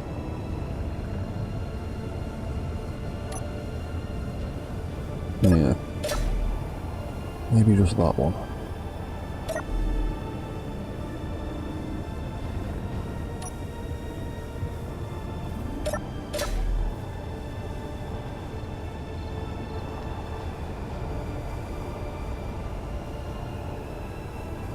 That might be the best it's going to get, to be honest.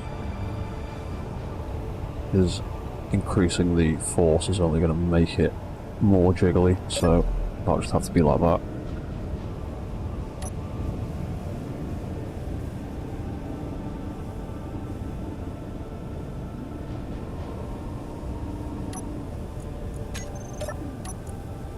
We can try actually. Rail display hinges. Oh, that needs to be that.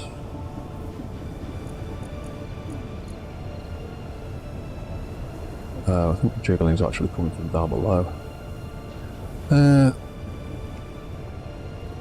What's that like when we move? Nah, it's still jiggly.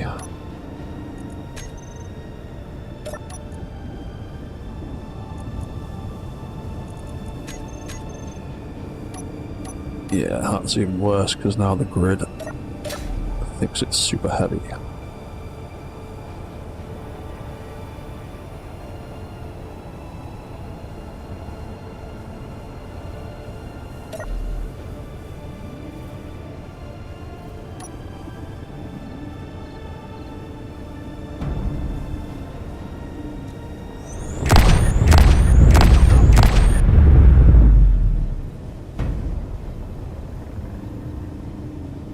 What was that?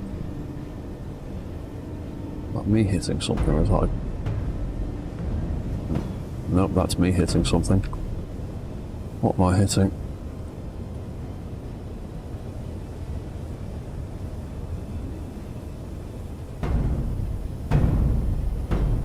Oh.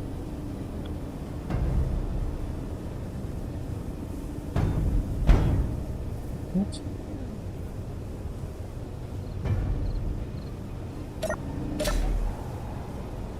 What's clanging there?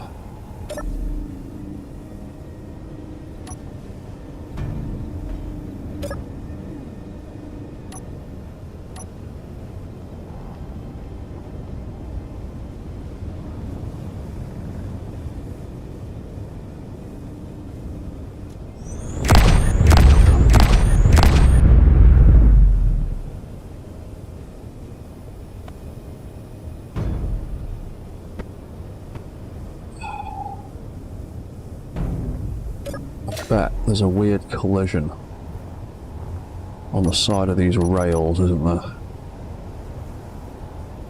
I just bet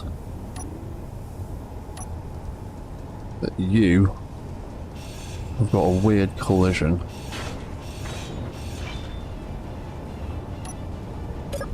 and you're scrubbing.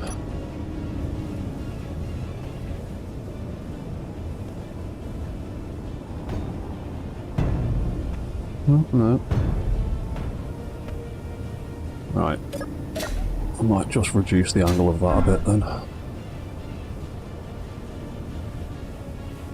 Yeah, let's make it 205. And minus 25. Keep it even on both ends.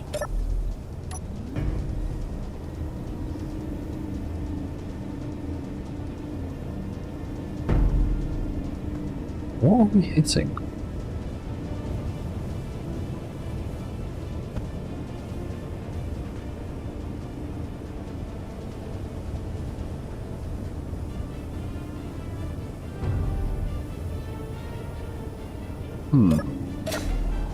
Not sure what to do on that there.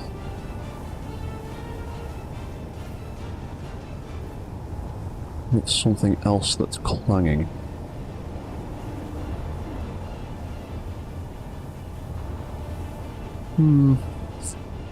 Anyway, I am gonna put a little bit of armour around the base of this thing if I can. I'll be able to get that in there. But I can do a little bit of that.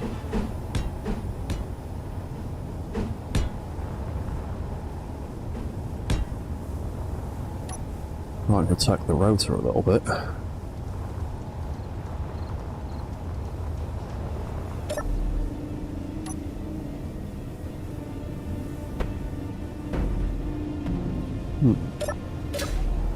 Definitely to my right.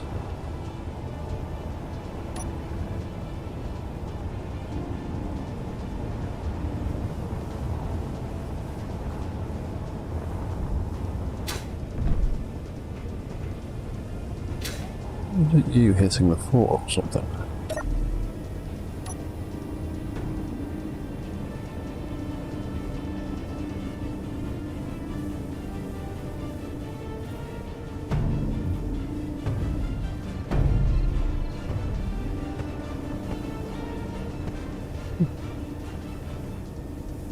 That is odd. What about we turn the lights out? Can we see any scrubbing?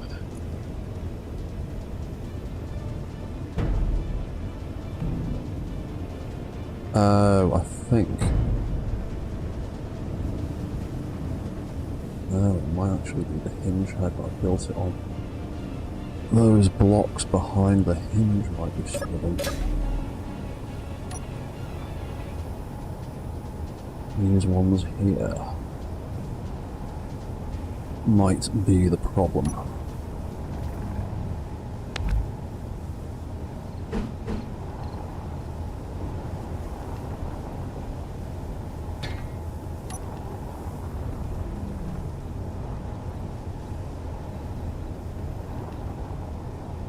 Also, that amount of force might be a bit too much. So we'll put that down.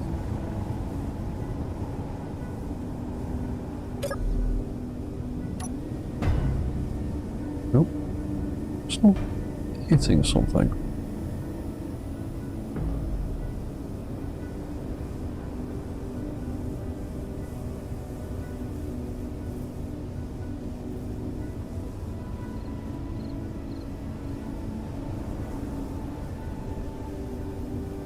That head looks a little bit unhappy.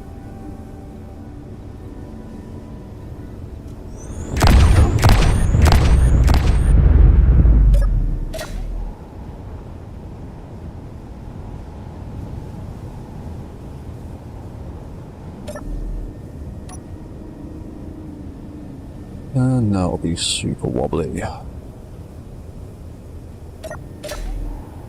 Maybe all this is just a little bit heavy to be sticking on the end of a subgrid. We're kind of at the upper tier.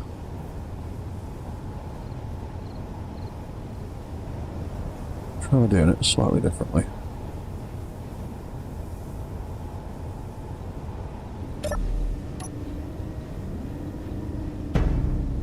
No, definitely still hitting something over there. I'm not sure what.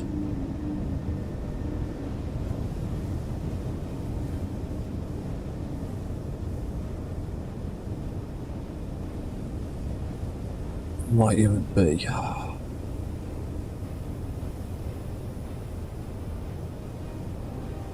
bit of bounce there. What's going on there?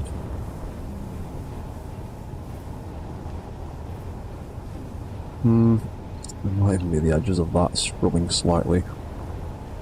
I might have to move the whole thing up one block and that would be an absolute nightmare. But, so that it works pretty well for now.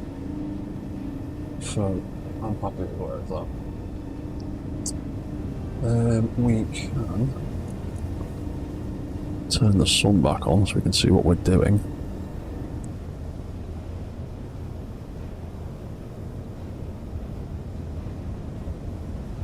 There we go. We can aim it around like so.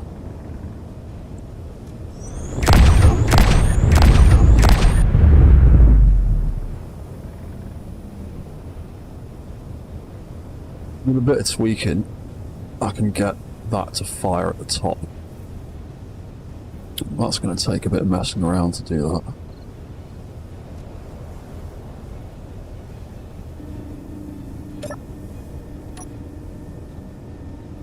Yeah. And, ooh, look, the light is green again, so we can fire again.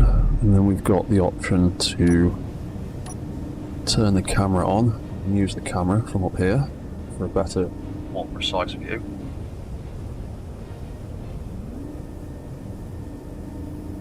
Although we can't tell when the gun is reloaded from up there. So I might have to figure out a way to get some sort of indicator lights or some kind of indication in line of the camera. Possibly.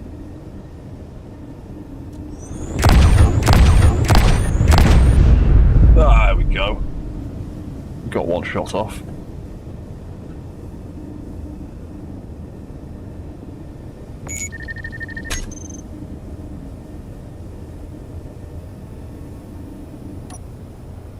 You actually have to be down here to be able to tell where we're aiming. Or when the gun's reloaded.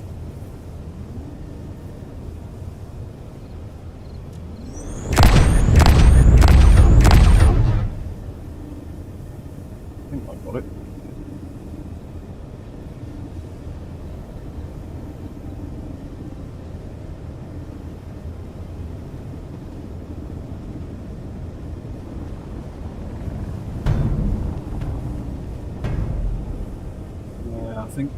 I think the collision was on those half-size ramps or half-size catwalks are weird.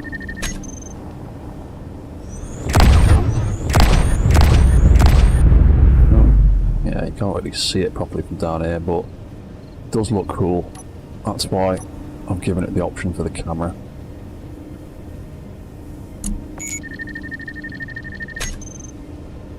But we need to be able to see when the gun is rearmed from up there.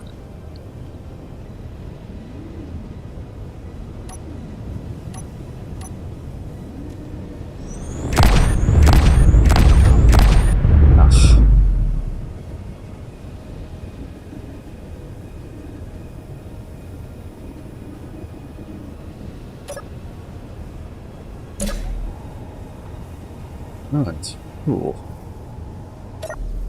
And then we should be able to have that rail cannon, have the AI on it, be able to fire the railgun as well. Right, jump out. That cannon just sprung into life then. The camera should be on. Should be doing something. Oh, there we go, it's doing something.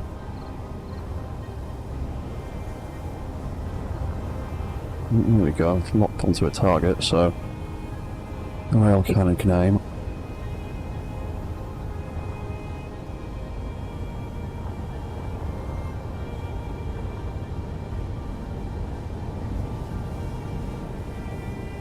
Switch on. Are you trying to aim at something else? Let's decrease your targeting range for now.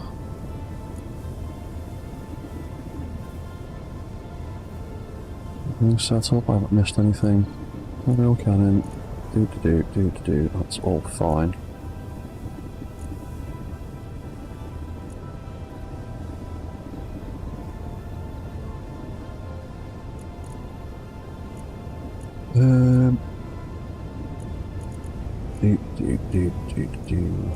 Yeah, that's all fine. There's not much else I can change other than just bring that down a bit so it's not trying to aim at things on the other side of the base right now.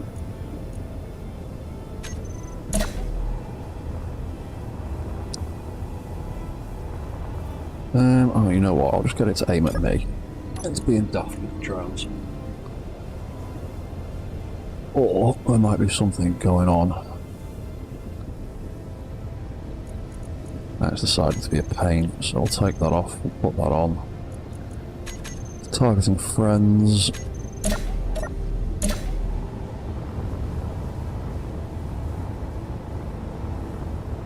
There we go. Alright, seems to be having some issues aiming.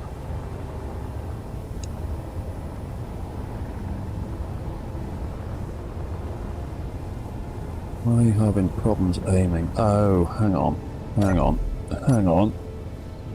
Rail units. Oh no, I've already set that up. So that should be fine. Why are you struggling to aim at me? Because you've got that set up.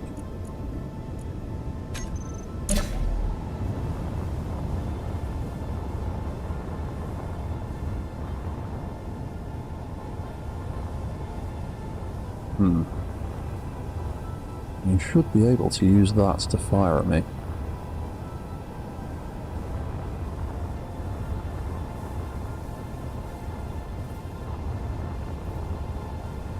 Something's definitely being weird. Oh. Yeah, the AI seems to be struggling a little bit. Why are you struggling a little bit?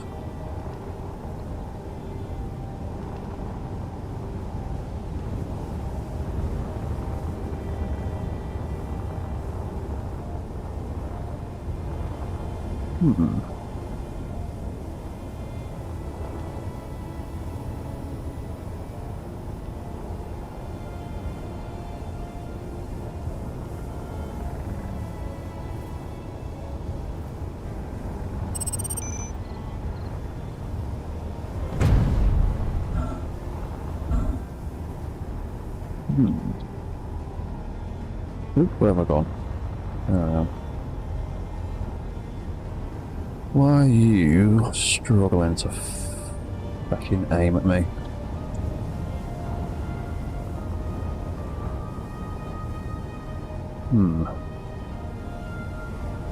Do you need a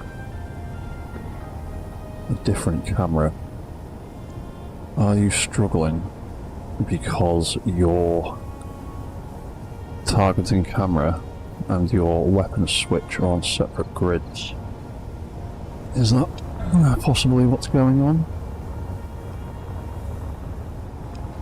Because you're behaving like you haven't got proper targeting settings.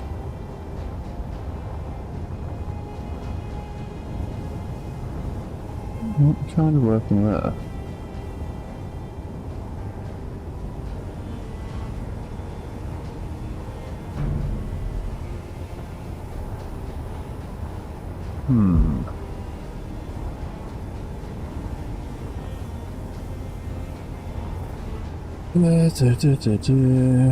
Is it also because what if I move that hinge out of the way? Is your camera being blocked for some stupid reason? No, still seem to be struggling.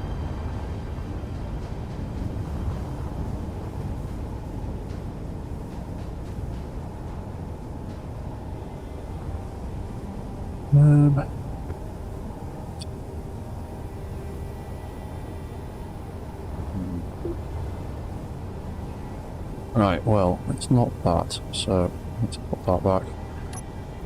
Is it because there's a block in front of the camera?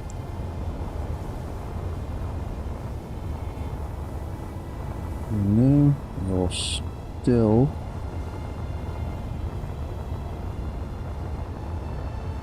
having issues.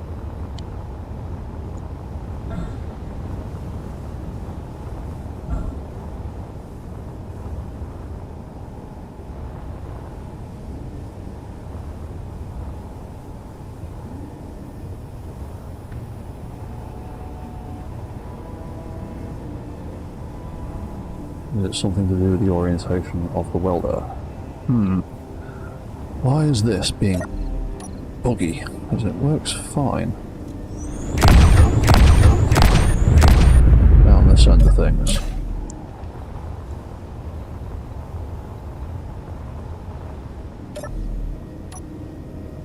So let's turn your rail cannon controller off for a second.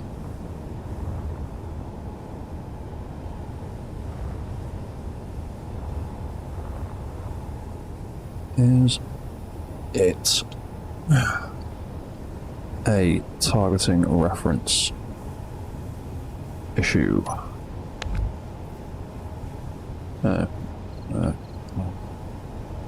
Oh, they put a camera there. Well, yeah, we'll try and put a camera there. Right, so that. Oh. You know what, I'm just trying to test things, so for now, put that there. Camera, rail gun, do it like that for now. Rail unit can go back on, and we're going to change your targeting reference to be that other camera and see if that makes a difference. There it is. You've definitely got that trigger.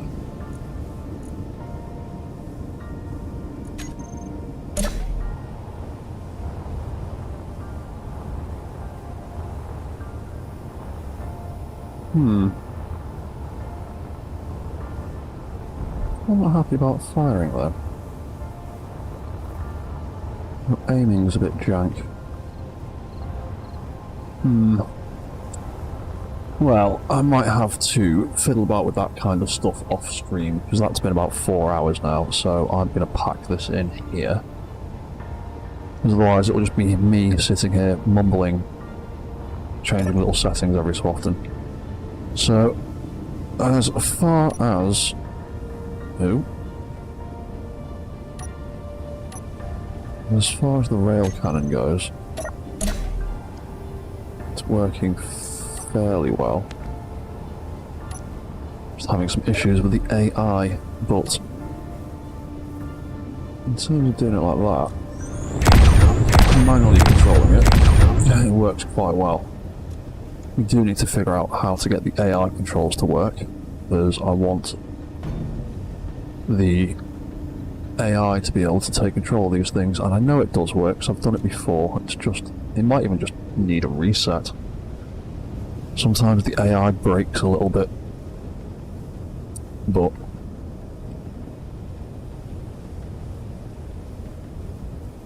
for now it works as intended. Definitely something there scrubbing. I'm sure they've got a weird collision on the back of them. Yeah, definitely something scrubbing there. Might even just need to move the hinge up, or the bolt gun.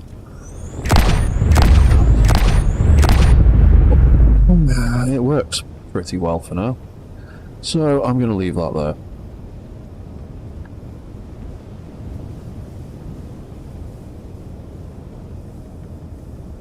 And hopefully I can figure out why the AI is misbehaving.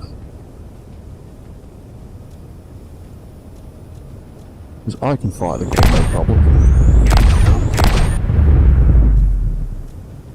So, yeah, we'll leave that there for now. It's working pretty well. Just needs a few adjustments. The AI is doing... It's having a real hard time tracking me or anything else.